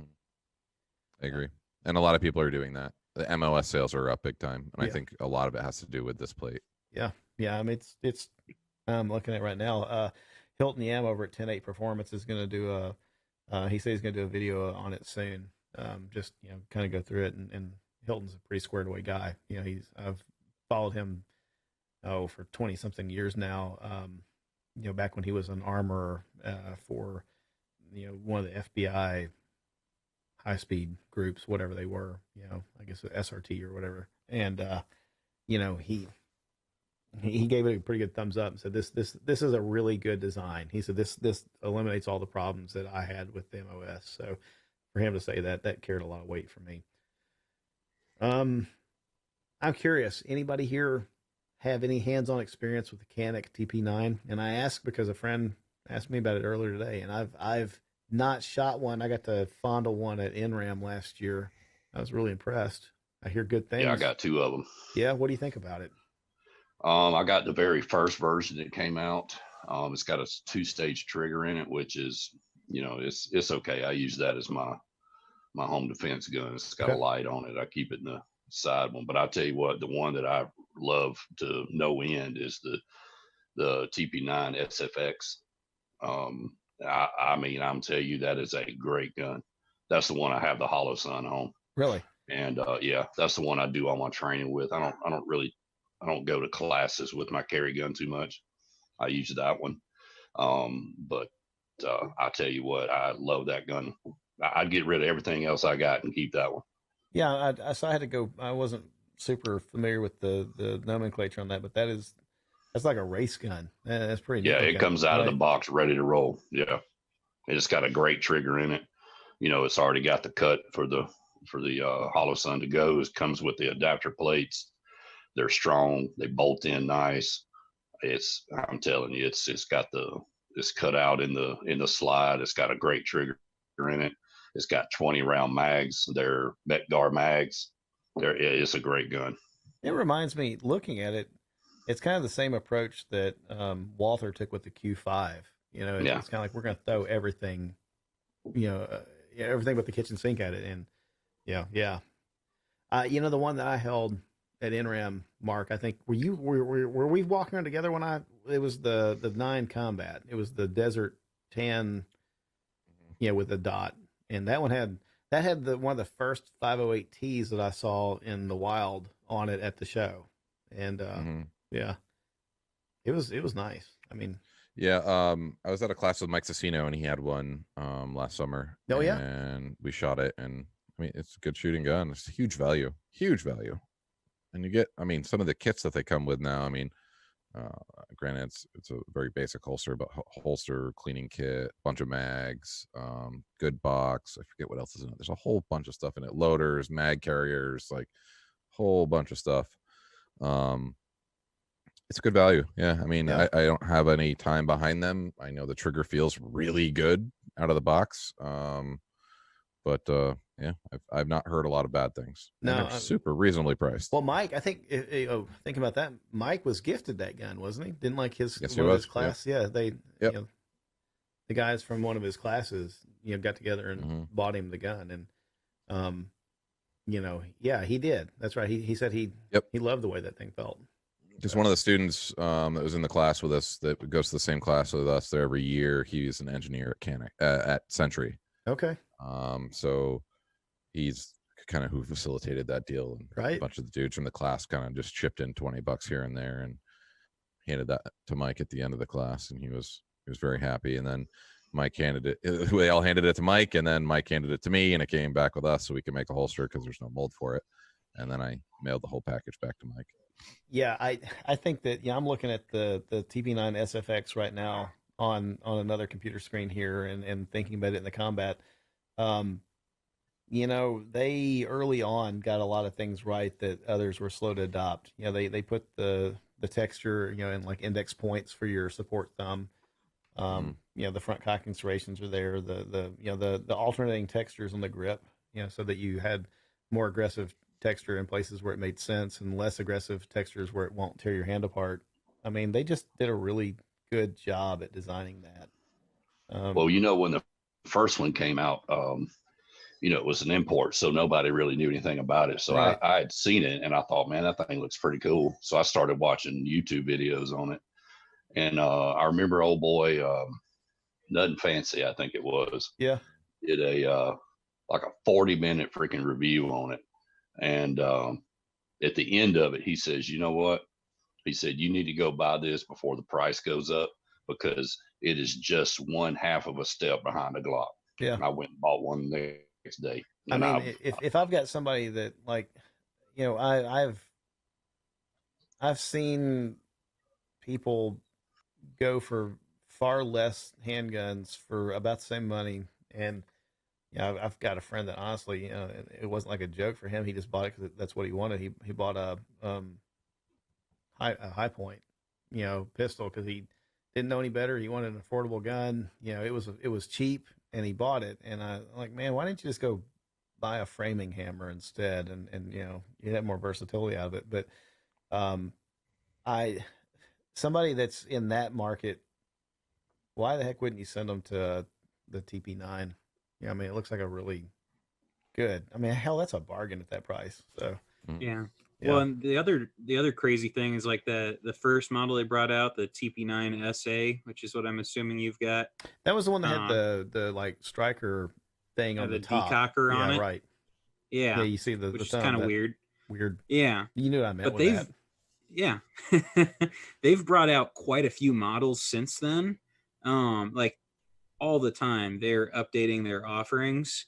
And one of the things that's really impressed me is that they also offer different packages so that they can meet customers at different price points. Right. And they have their, I believe it's the 1 series.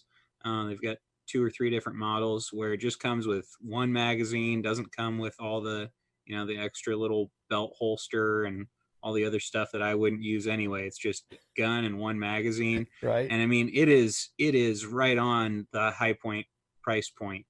At least what you'd find them in stores for. So, and it's to me, it's pretty impressive that just what they've done as a company to get products yeah. to market to the customers with great features and reliability.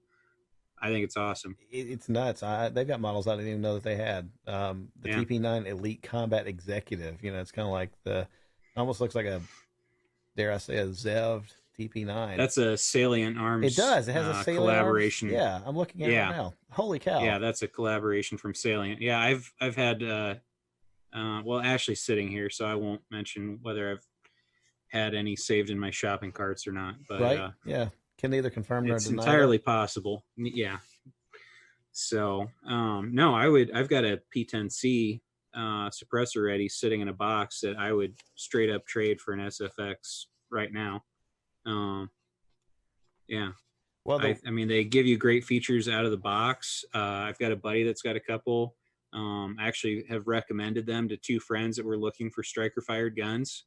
And instead of telling them to go with CZs, I said, go with a Canic and use the money that you save on a Holosun. Or on ammo. Yeah. Or on ammo. I'm looking right now at the TP9 Elite SC, which is their subcompact, and this particular one comes with the Shield SMS2 optic on it, and the MSRP. So you know that's going to be higher than you're going to find it on the street. And it's $650, and you know, why don't I own one of these yet? I don't know why I don't. I mean, it's got a very HK VP9-ish slide lock, and the trigger. From what I remember I don't know why I didn't do this. I'm kind of surprised I didn't. I think some people have gotten hung up on the fact, well, it comes from Turkey. Who cares, right? I mean, have these people never shot a Turkish shotgun? I've shot some Turkish over-unders that you would like. They make fantastic guns. So, others get maybe hung up on the I don't know, the politics or, the fact that Turkey is a Muslim nation or whatever, and the gun doesn't have any of those qualities, right? I mean, this is this gun is apolitical and agnostic as far as its religion goes. So I guess you may get wrapped around the axle about your money going back to those countries. But I don't know. I think that there's a lot of other reasons to not buy a gun. That's not at the top of my list of reasons not to do it. So I promise you that SFX, that is the only gun on the market that you can buy, take out of a box, put it on your belt with the holster that comes with it and the mag holders, and walk into any kind of gun competition and be ready to roll. That Right. is the only one. Yeah. Yeah. Hey, yeah, it's cool. It's funny, while we were sitting there talking about it, a friend of mine that he and I were talking about him earlier today, he texted me and said, thanks. I know he's watching. So, hey, go buy it. And then, let's go shoot. And I want to see how it runs. So there you go. That'll be fun. Yeah. Buy it and thank me later. Right. Yeah. So, I have a question. Since this is Ask Me Anything, I didn't say that it's going to just be you guys asking us questions. Ashley, what do you shoot most? What is your favorite handgun so far? I think my favorite one that I've shot is the CZ P10S. Yeah.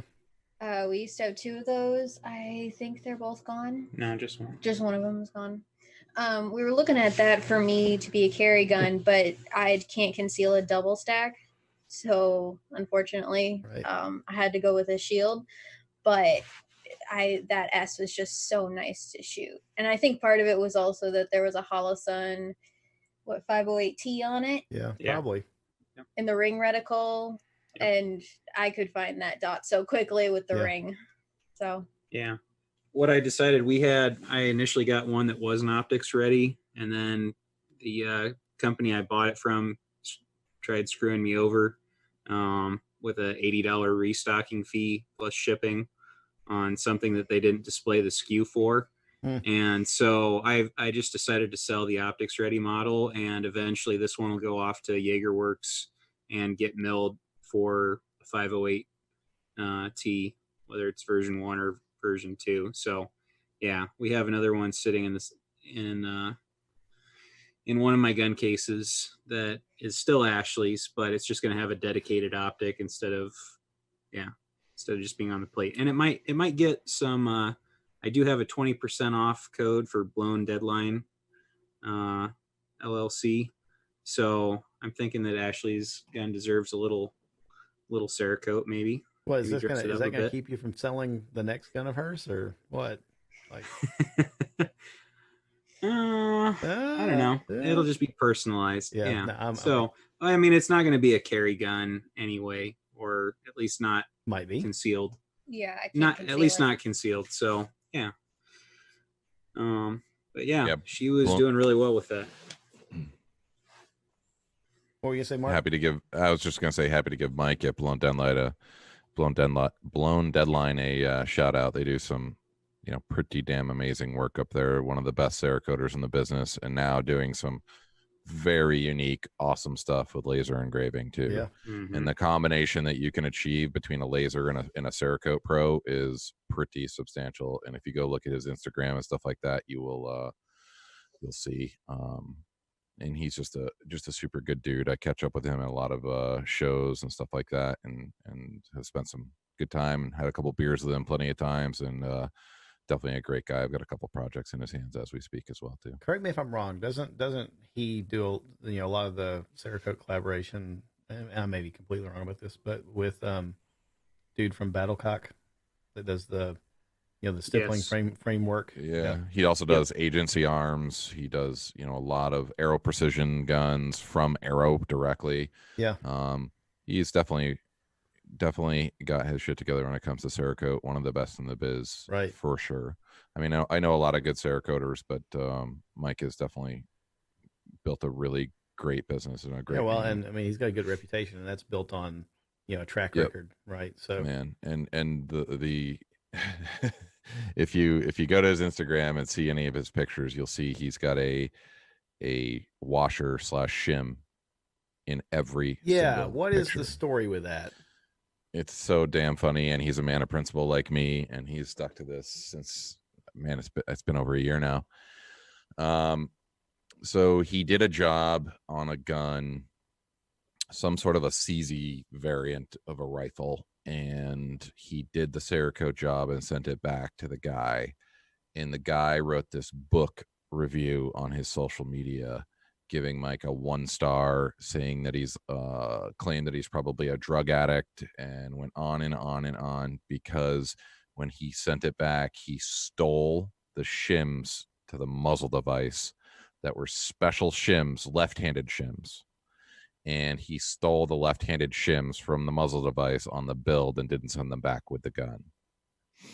And Mike's response was like, there's no such thing as a left-handed shim, and it was a pack of 20, and your muzzle device was timed and put on properly. Like, these are typically discarded after that sort of work is done. Once you use them, they're kind of done. Yeah. And this guy went off on him. So now, since then, you cannot find a picture on his Instagram without the freaking shim. So now he's got patches and t-shirts, and like he's just, so has a shim made, and he's laser engraved something like CZ check something on it, left-handed shim on the shim, and he posts it with every freaking photograph of every piece of work he's done. So like this customer will never ever live this down.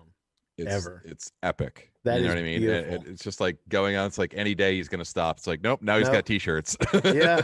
No, I mean, so I've seen it, so and I've awesome. wondered before. I'm like, what is the deal with the washer? And I didn't know if it was like just, hey, this is, if I put this, this seemingly innocuous thing in here, this is proof that this is my picture, or what? Like some people watermark them, and he's always got the washer in there, but that's it.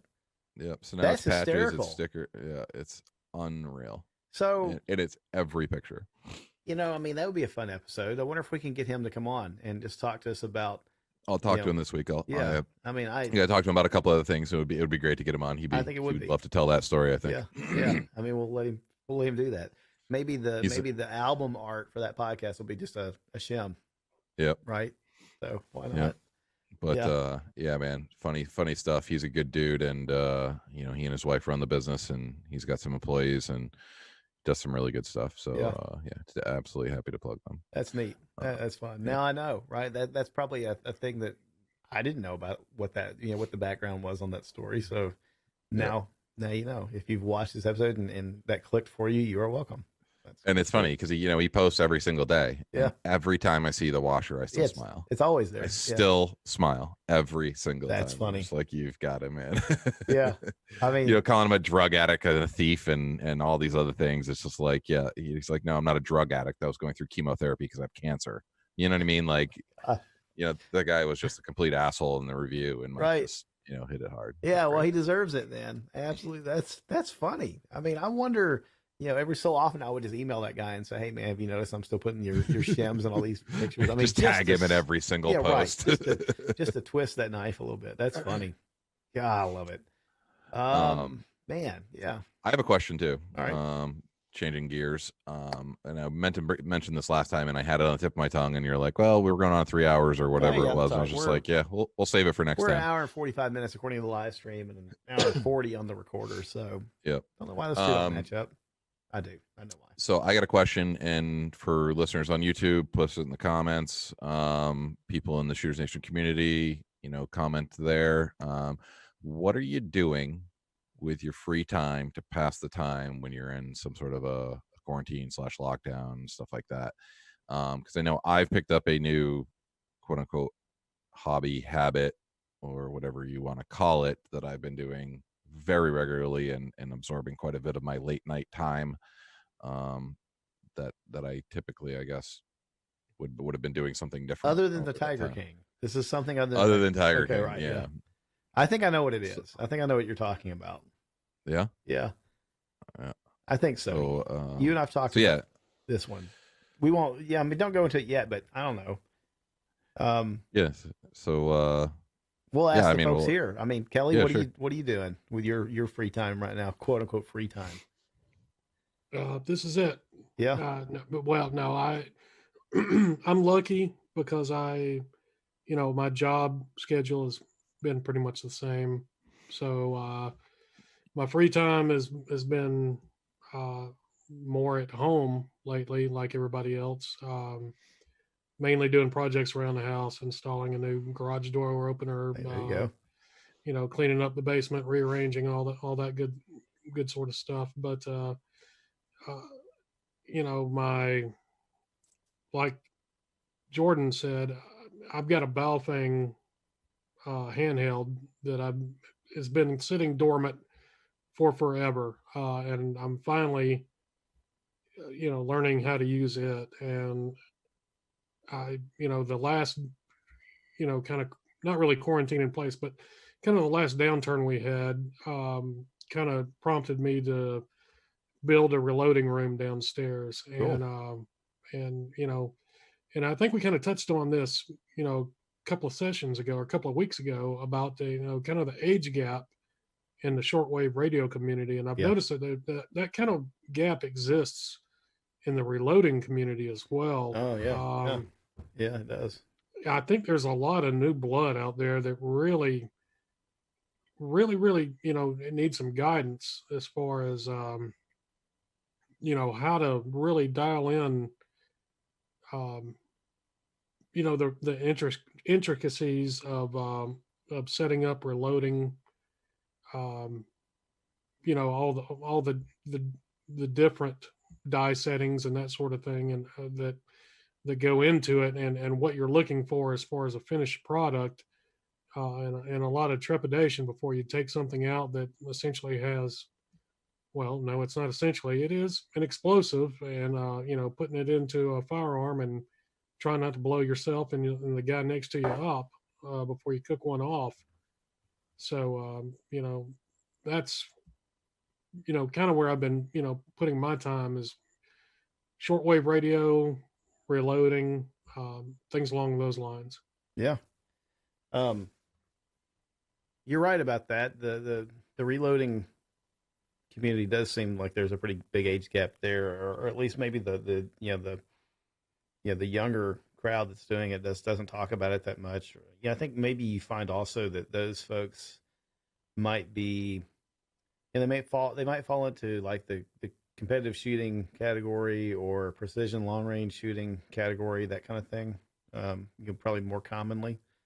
But it's a shame that, if we don't, I think in both cases, ham radio or reloading, or really anything that's like, an older skill set, if we don't do something soon about getting, the younger, newer shooters and newer, ham operators and stuff, connected with the older crowd, as the older crowd unfortunately passes away, we lose that knowledge,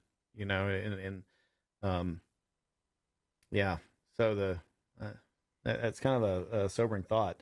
I'm seeing some sort of a warning over here on YouTube that they're not receiving enough video to maintain a smooth connection. So apologies if that's happening. I don't know really what's going on with that.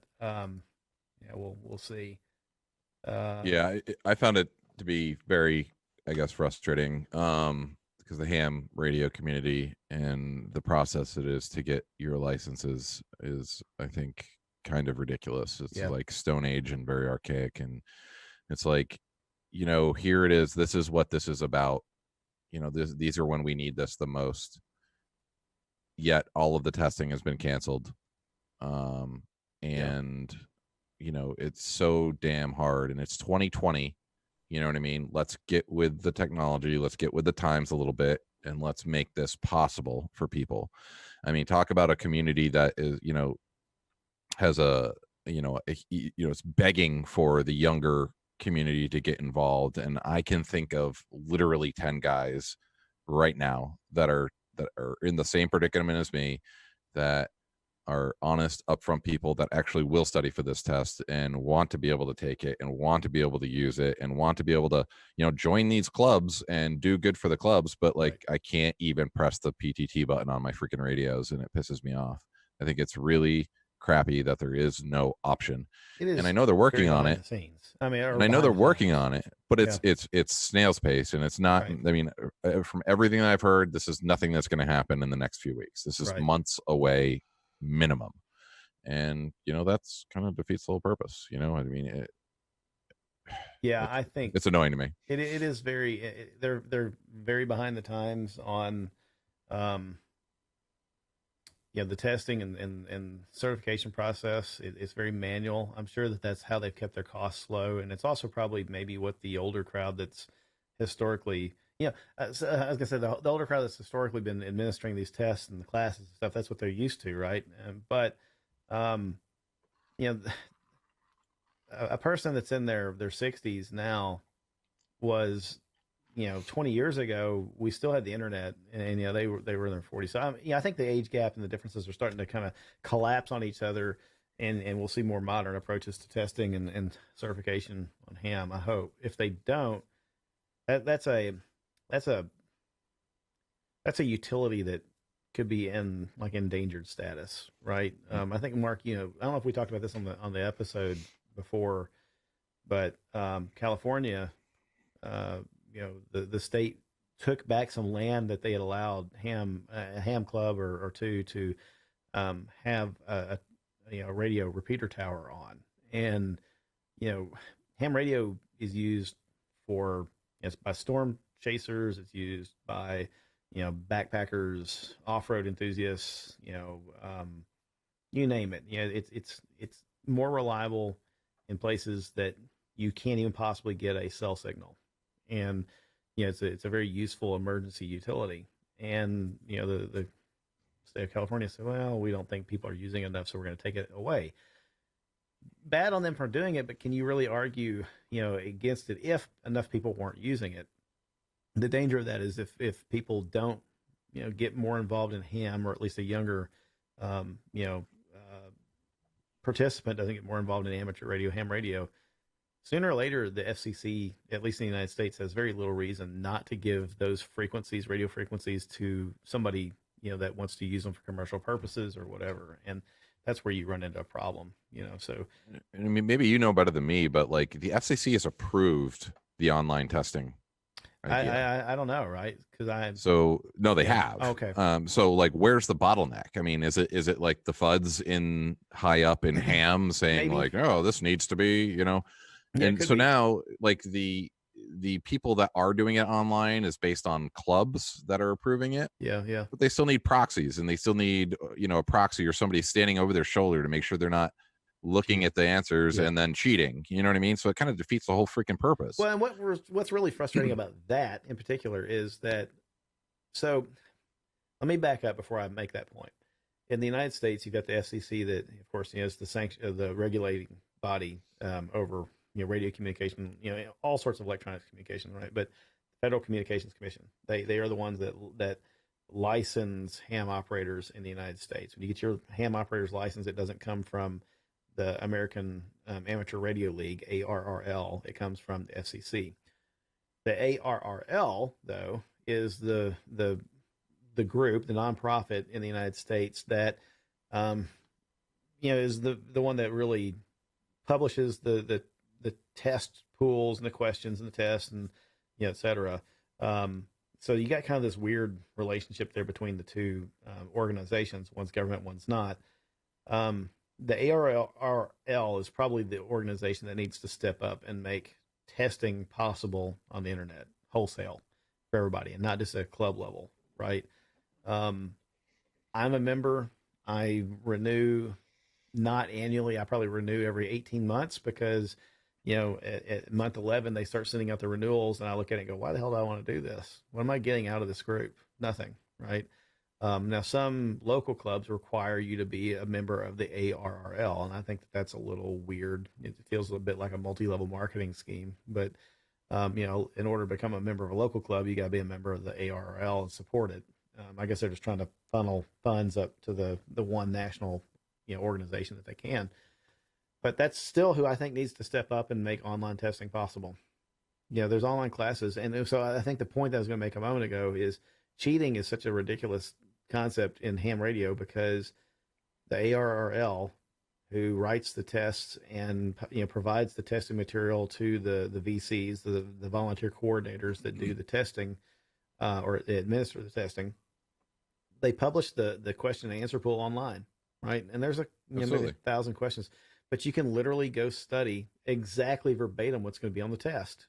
Period. There's apps that have sections that study right answers only. Right. So and it's the exact questions in the same order, that multiple choice and the answers are in the same locations. Like, that's what I'm studying. You know what I mean? And it makes it very easy. And the thing about it is, it's the freaking honor system anyway not to use it. Right. You know what I mean? As far as I'm concerned, you're just pushing people to literally break the rule. Yeah, and it's frustrating. I think that they need to adapt. Yeah, and this is kind of this is a fun conversation to have on Shooters Nation, but I think they need to adapt. They need to get with the fact that it's 2020 and that the interest and the the thing is starting to wane a little bit. And if they really want to preserve it and save it, maybe facilitate easier testing, do the online thing, don't worry so much about requiring a proctor to watch you with a webcam and make sure you're not cheating or whatever. I mean, the point is get you tested, get you licensed, get you on the air. And then the more licensees and the more people using it, the more, I think, more longevity the service has in the United States. At the end of the day, even though, I'm licensed, I think I've got I've got a general class license. I'm not extra. Extra is the top tier. I've got a general class license. So I've taken two of the tests. I've studied a lot of the material.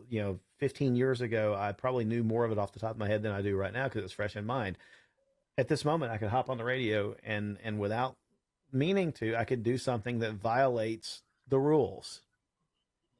Me taking a test and not having the book open in front of me doesn't have a damn bit to do with that. It's not going to prevent me from doing it. At the end of the day, what matters is if I do something wrong, then, somebody corrects me, or, maybe even the government says, hey, you broadcast it on a frequency that affects, air traffic or something like that. Cut it out. That's where the rubber meets the road. Me studying the test 20 years ago and not remembering the crap today doesn't make me any safer of an operator than the guy that just picks up the thing and wants to use it, Yep. So let me ask you this. Yeah. I have a question about that since the last time we talked about it. Sure. It kind of piqued my interest, and I got online. I was looking at the different radios and that. And Yep. What's to stop me from ordering the radio? Nothing. It coming here, firing it up, and doing my thing. Not a thing. Absolutely nothing. Right. And chances are you wouldn't be caught. Now, if you fired up, start talking, here's the way that this works, right? So I can play through this scenario in my head. I hop on a local repeater here in the Nashville area, and the repeaters are just kind of like think of it like as a radio internet almost, right? Because one repeater hands off to another and allows you to expand your range out. It's like a bucket brigade, I guess, if you will. So I hit a local repeater. And I say, hey, everybody, good morning. And everybody that's already on there talking says, hey, good morning. And they say, I say, my name's David. They say, great, David, good to meet you. I'm, W4DKY. And, it's my call sign from, the FCC license. And they say that to me and they say, what's your call? What's your call sign? And I say, it's, A, B, C, D, E, F, G. And then they go, wait a minute, dude. That's not a right call sign. Or you give them a call sign that is legit because you found it on the internet. And, these guys, believe it or not, some of them are sitting around, they're just keying it in. They're like, wait a minute, that guy, I see his license because you can search it publicly. That guy's license, that's Steve, Smith in New Mexico. That's not you. Other things that some of the really savvy guys know about this is that like the first few letters of the license correlate to a geographical area. And so, that would maybe kind of like be the first indicator that you're not who you say you are, except for the fact that guess what? People travel, right? Mm-hmm. People move from state to state. They don't stay where they get their license issued. And then they might, a guy that has a license that was issued in New Mexico moves to New Hampshire. And, when he keys up and broadcasts, it might pique somebody's curiosity, but there's a legit reason for it. And, anyway, the whole thing's dumb. Plus you can get vanity call signs. Like what was my original call sign? I don't know. I used to know off the top of my head, but anyway, I traded it in because it was stupid and long. And, for $10 or whatever it was, I could get a, vanity call sign. So it's W4 DKY, my initials. I won't forget that one. So what you're saying is when you get on there and talk, you're talking to prima donna rat bastards. Yes, you can be. Yeah, they can be the guys that are they're the ones that are going to rat you out for not quarantining, right? Some of those guys. I'm just in general, but it's that personality. Not that ham operators would be those kind of people, because honestly, ham operators, even though they kind of be like above the rules kind of guy, they're also a little bit libertarian and they don't like a lot of restrictions and whatever. So. You find a lot of gun owners, at least here in the ham community, the older guys. You find a lot of people that don't trust the government, even though it's a very government regulated, utility. But yeah, you are going to find the folks that are like tattletales, raise their hand, tell the teacher that you're talking in class or whatever. Yeah. Now, You know, I'm super geeked about it. I Yeah. think it's a pretty cool thing. I think it's really good to have in your back pocket. I'm really frustrated about the testing thing. You know, Yeah. my daughter's 12 years old and is licensed to drive an ATV anywhere in the state of New Hampshire. And she took that complete test online. Yeah. You know what I mean? It's I like, passed it. Yeah. Easily. you know, right? come on. Yeah. So I don't know. I know. We can move on. Yeah. No, that's fine. There's a one point that I kind of wanted to bring up, David, with regard to the reloading aspect and passing down information. I think a lot of guys my age, and I can at least speak for myself. A lot of the old guys that reload around here are usually not the greatest at the range when you encounter them. They act like you're bothersome, and they're just waiting for you to snatch up the brass that you've left behind, you know?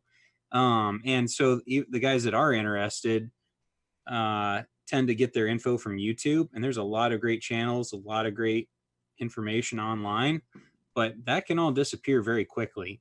And I think it's important to actually, develop and maintain relationships and find mentors Yeah. locally that can guide you through and actually have physical resources, because ham radio is probably safe, but reloading, I can well. see the day when YouTube wipes that, just like they have all the assembly and other content. Yeah. So, You know, no, go ahead. Sorry. I just had a thought there. That was my fault. I was talking over you there. Mm. How about I want to say that maybe the Rona of 2020 might have made people look into loading a little bit more than they would have because of the ammo shortage. Yeah. I think that and ham radio, we're hearing a Yeah, lot oh, more yeah. about those things, self-sufficiency. The episode that I'm going to try to edit to tomorrow and release maybe tomorrow evening. It won't be this one. It'll probably be the one that Sandy and I recorded last night. And we talked, very, very much about how reality of the Rona in 2020, how our prep plans and all of our just general preparedness, whatever, how do they impact, how do they work out when they hit Rona? And it was kind of opening. There are things that I think we did pretty good at, but there were things that it made me think about. I think we're all kind of lucky that this wasn't some really bad pandemic that took out so many folks that now the power generating stations didn't have staff. What happens when the lights go out, right? And so I'm kind of like, well, I want to be more off the grid. I'd like to have solar as an option, here at our house for certain things, like the refrigerator. And what happens if you're if your kid's a diabetic or you're a diabetic and you've got to keep your insulin cold, to keep it. If you don't have power, that's suddenly a big deal, right? So it's kind of opening. This feels almost like we got lucky in the sense that we got a test run or a dry run or a dress rehearsal of a true apocalyptic scenario. And I wonder how many people will take lessons away from this and actually make themselves better, and how many are just going to go right back to life as usual after we're all allowed to go back out in public. So I'd be willing to say Jordan's age and younger will not take anything from it. I don't know. I mean, Jordan, what do you think? I mean, as the representative of the millennials here, I'm assuming. I'll at least speak for myself and the community that I'm part of. I would say just the opposite. Okay. Because we tend to think of ourselves, well, we tend to be less prepared, right? So the people that I know that have been most disturbed and actually made the greatest changes have been people my age and younger, who are really feeling the pinch, right? That don't necessarily have property or land of their own, but also aren't making assumptions about their ability. There's a lot of people that have a generator and enough fuel to keep their house running for a week until the crew gets back out, but don't have, I don't know. In the Midwest, there's rural folk, there's city folk and country folk, right? Right. And I think a lot of the young city folk have been woken up to just how quickly things can collapse, and they've been the ones that have been scurrying to make changes. And a lot of the country folk have been like, well, we'll weather it, doesn't concern me. And I not that that's wrong, but hasn't really affected their daily life all that much. So I'm not even really disagreeing with Chris. It's just that where I happen to be, there are a lot of young people making a lot of changes and communicating and working. And that's the biggest thing. Like, honestly, what I've spent the most time, Mark's question about, what we've been doing different during quarantine. The biggest thing for me has just been the purposeful networking and relationship building between people that need to know each other and have particular sets of skills, whether that's medical or raising food or canning and preserving. So let me ask a question, right? And I don't know. How long do we want to record tonight, Mark? Not crazy for me. Okay, yeah, I'm kind of with you on that too, tonight. right? So, I mean, we're 2 hours into it, and I'll just throw this out here. Here's a teaser from a bit of what Sandy and I were talked about last night, and it'll be on the episode that we release tomorrow. I've just made up my mind. I'm going to make sure that we release that one tomorrow. But, Jordan, you hit on something that I think is very important, and maybe the current circumstances in the country have made us all think about it a little bit more, or some of us think about it more, which is community. Right. And I made a comment on what you'll hear on the next episode. And here we go. The time warp thing. Because by the time you hear this, it would have been the last episode, whatever. So the episode that Sandy and I did, I made the comment that community has been replaced by the internet for a lot of folks. And so if that's your community and your community doesn't consist of anybody near you, when communication goes down or, the internet's not available, your community's gone. Right. And so it's very important to get to know the people that are around you that have skills that can, do you know a guy that grows food and you don't? Do you know a guy that knows how to repair a car and you don't? Do you know a guy that knows medical and you don't? That kind of thing. Or do you know a skill that they don't know?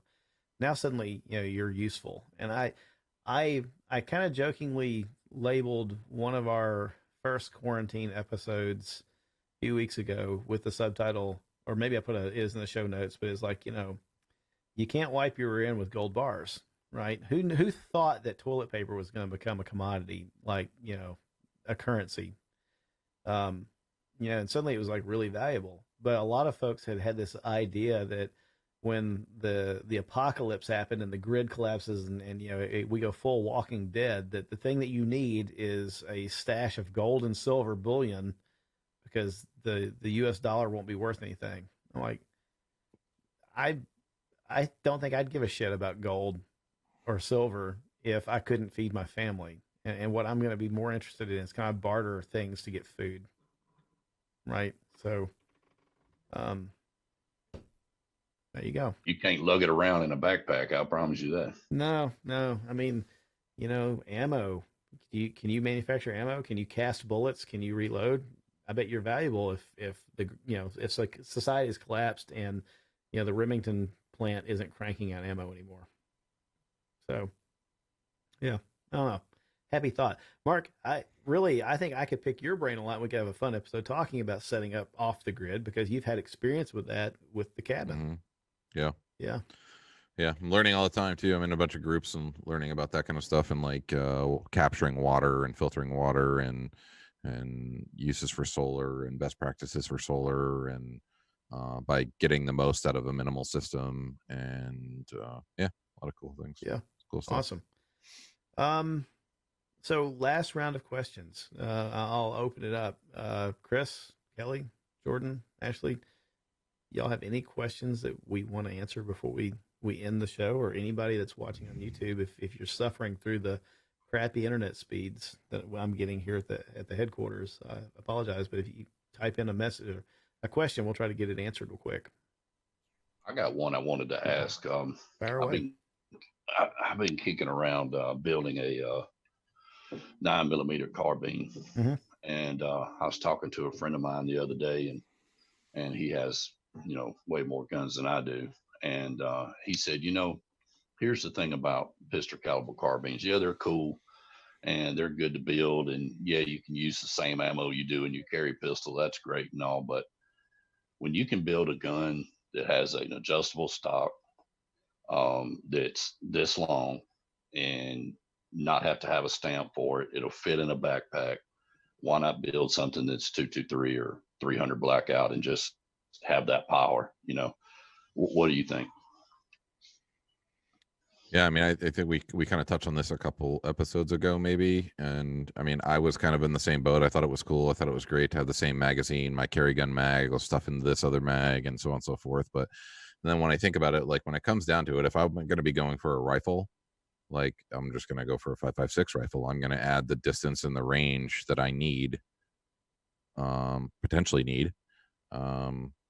If I'm going to go for a long gun, I'm going to go for one that I can shoot 100 yards and not have to worry about a 6-inch holdover. Right. You know what I mean? I think the versatility of the caliber is significant.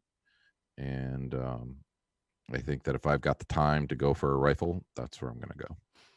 Yeah. I've got conflicting thoughts on it. I've sold my pistol caliber, quote unquote carbine was a SIG MPX pistol with the collapsible SB tactical brace, which for all practical purposes looked a lot like a stock. That gun, I kept it loaded with 30 rounds of Federal HST, 147 grain 9mm, and I never did get around to making it a single stamp gun and buying a suppressor, which I think is the only way I could have made it any better.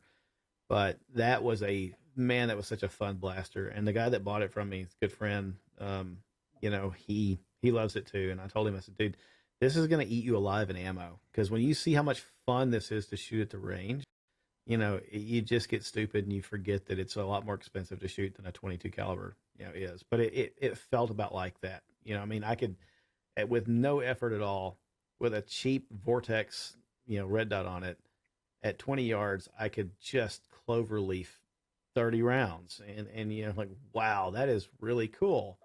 So from that perspective, maybe even still, I think for like,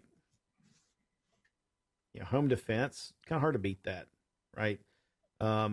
Sean Ryan over at Vigilance Elite did a video not too long ago comparing a bunch of different options for, home defense. And he looked at, short barrel ARs, AR pistols. I don't remember if he did one in 300 blackout or not, but, and he did some 9mm, pistol caliber carbine type stuff. And his determination, and smart guy, he's, former Navy SEAL. He's done more cool guy stuff than I'll ever do.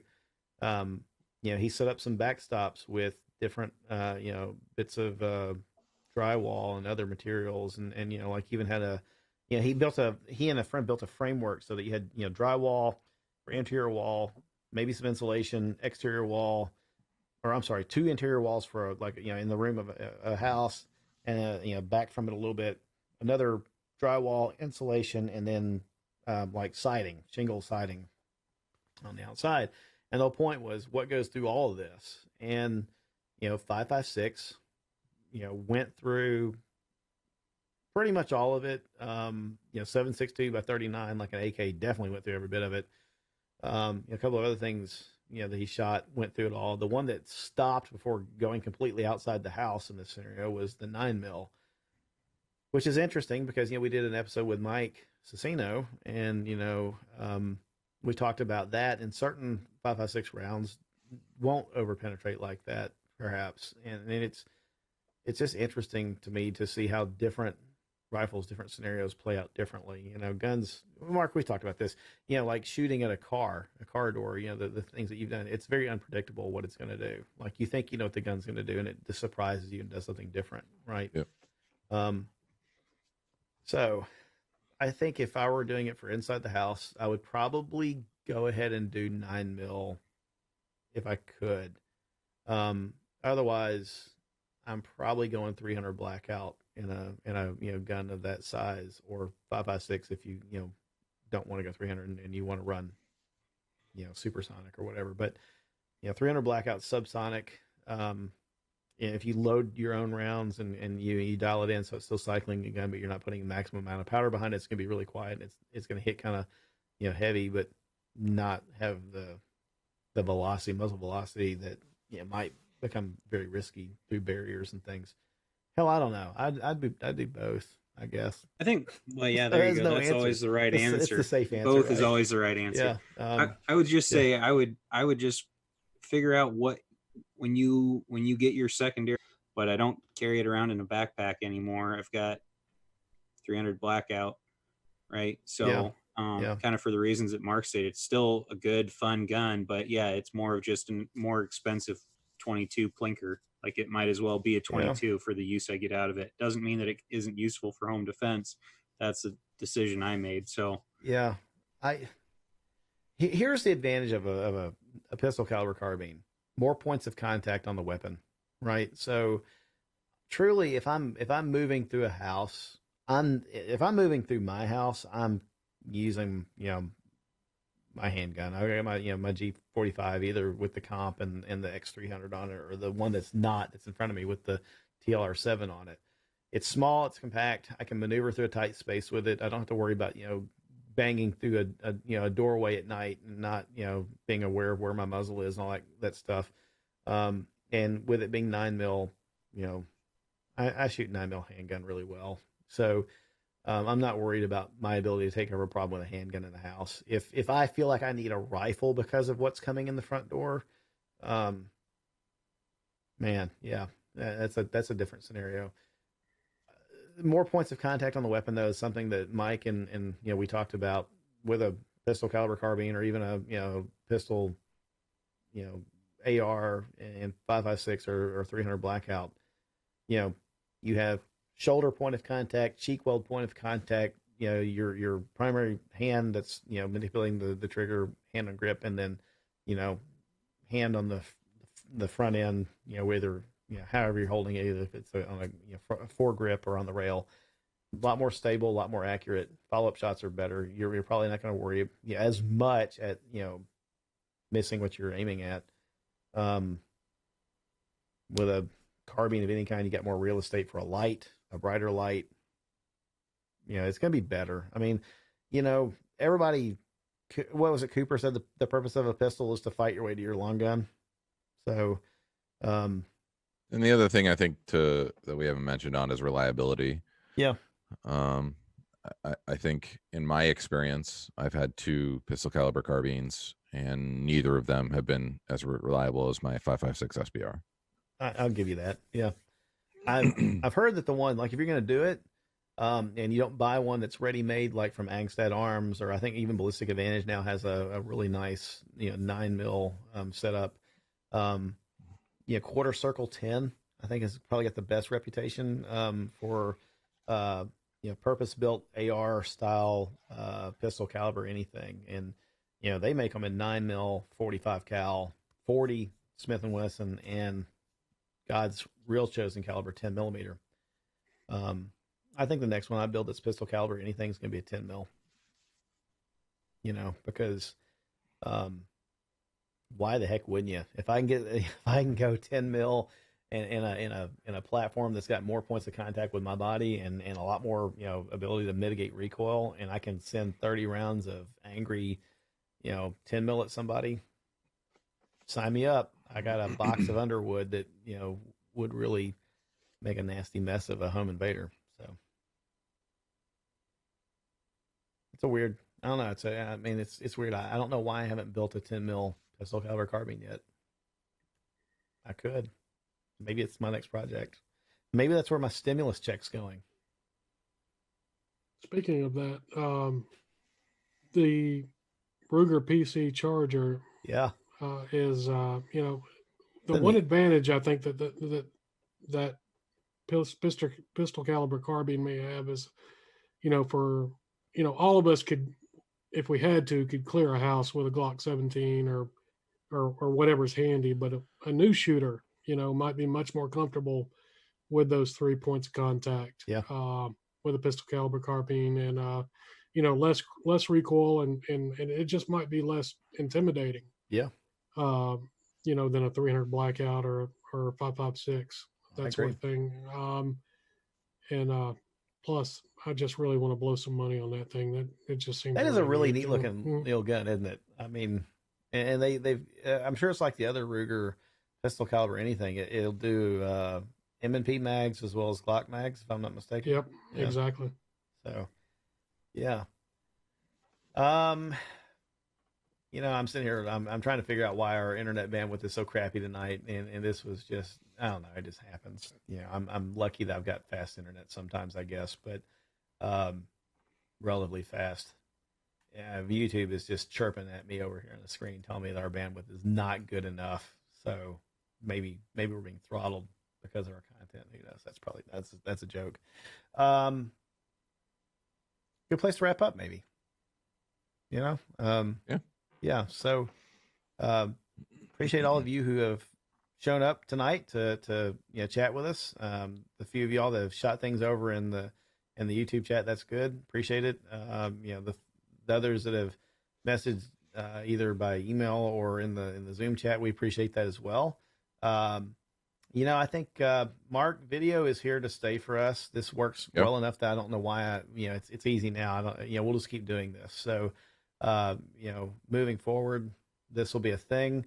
I've almost got it figured out how we can stream to multiple places at once. So, we'll do YouTube as well as Facebook video, which will be fun for those of you that are on that platform. And I don't know where else we're going to stream to, wherever. Some of them charge. We're not making money, so we're not going to pay people to stream to their service, but we'll try to make it as accessible as we can. There you go. So this was fun. Feels a little bit like we're creeping towards life, getting back to normal. So that I'm looking forward to that. Mark, what's your week ahead look like? Is it crazy? Yeah. It's the no daycare thing. Talking to my wife about it tonight. It's the biggest challenge because we both are so busy right now, and having to manage a 2-year-old that's trying to literally burn our house to the ground is just right. Yeah. Ashley, he just destroys everything he gets in contact with. And I sometimes I look at it and my wife is like hands in her head like, oh my gosh, and I'm looking at it, I'm just laughing, because I just think it's hilarious. He's so like me, and it's just freaking epic. I love it. And he's just literally climbing, falling, smashing his face, and what's he do? He starts climbing again. Does not care, doesn't get hurt. Today we're walking outside, tripped, fell, ate gravel, literally stood up with rocks and dirt in his mouth, and he's like, yuck, and he just keeps running. You know what I mean? I'm just like, literally rocks and dirt in his mouth, in his teeth, everything. He's wild. So trying to do that and manage him and a business and another business and a job, and the wife doing her gig, and the 12-year-old doing homeschooling on Zoom. You know what I mean? That's my life right now. More work from home for me, and it'll be interesting to see what the world is like after this, because everybody keeps saying it's never going to go back to the way it was. There's a new normal, and we're even hearing that at work. There's a new normal. So these 4 walls may be the thing, but my next quarantine project, I've got some woodworking to do. Sandy wants a gate across the stairwell so that we can quarantine our little monsters upstairs and keep them up there. And then I'm gonna start here in the studio. I'm gonna build a bigger desk for things, because again, video YouTube is definitely more it, and I need more space. I think after the show last week, I showed some of y'all what I'm the space is that I'm working in, and it's not bad, but it's just not set up for this. So more to come. I'm gonna, the next thing I'm using probably as a trigger is going to be a drill. So that's my thing, right? But anyway, Mark, how do folks get in touch with you after the show? Mark@shootersnation.com. Yep, that's pretty easy to remember. Mark@shootersnation.com. It's kind of like, you got it. It's almost like that's easy. You should be really easy to remember. So use that. Mark with a K. Yeah, with a K. Mark also squaredawaycustoms.com. So you folks that are looking for Kydex carry gear, holsters, etc., scoot on over to squaredawaycustoms.com. Look and see what they've got there, and there is a coupon code you can use. Shooters Nation, save some money. It's so easy. It's like we've tried to make this really easy for folks. So, It's got used so many times. I'm super happy. Yeah. I'm really glad that we're able to offer that up and help out a lot of people. It's fantastic. We certainly appreciate the business. Makes it so easy too when people are like, well, what do I need to carry it in? It's like, well, it's real easy. I've got my favorite. So Yeah, I still, the Zulu is still my favorite holster ever. So I never thought Kydex could be comfortable to carry until I tried one of those, and that solved it for you. So scoot over there, use the discount code, save yourself some money, use your stimulus cash, whatever. Me, how do you find me? You don't. No, I'm just kidding. It's David at shootersnation.com. You can also find us on Instagram as at Shooters Nation Radio. We use the Twitter, but we don't do much with it. We just kind of announce new episodes when they land, but whatever, we're over there too. But definitely shootersnation.com. Head there. You'll find links to all that stuff. You'll find the show notes. You'll find the shows, the episodes. It links you to all the other different channels that we're on, etc. Another plug for the Facebook Shooters Nation community group. If you go to facebook.com/Shooters Nation, you think, hey, I've arrived. Well, you have, sort of. You're halfway there. That is our public facing page, but we have a private group. It's a community that you can join, and that's where you can interact with us. It's, other show guests, the other listeners, etc. So you want to do that. If you're not a member of the community, you're getting half the action. You just need to join the community. It's real easy. Do that. It's free. It is free, right? Until they kick us off of there. And when they do that, we'll figure something else out.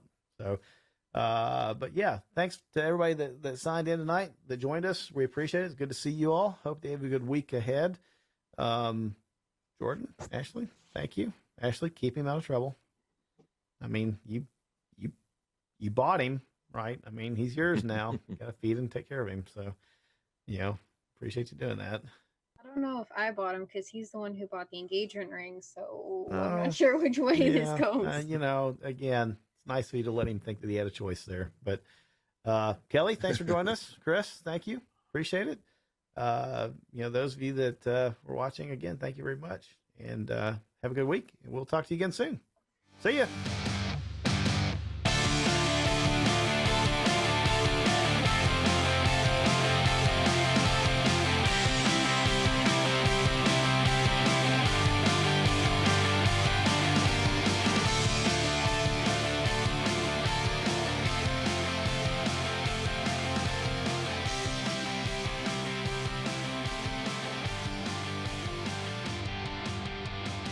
The preceding segment was a production of the Shooters Nation podcast. Visit us online at shootersnation.com.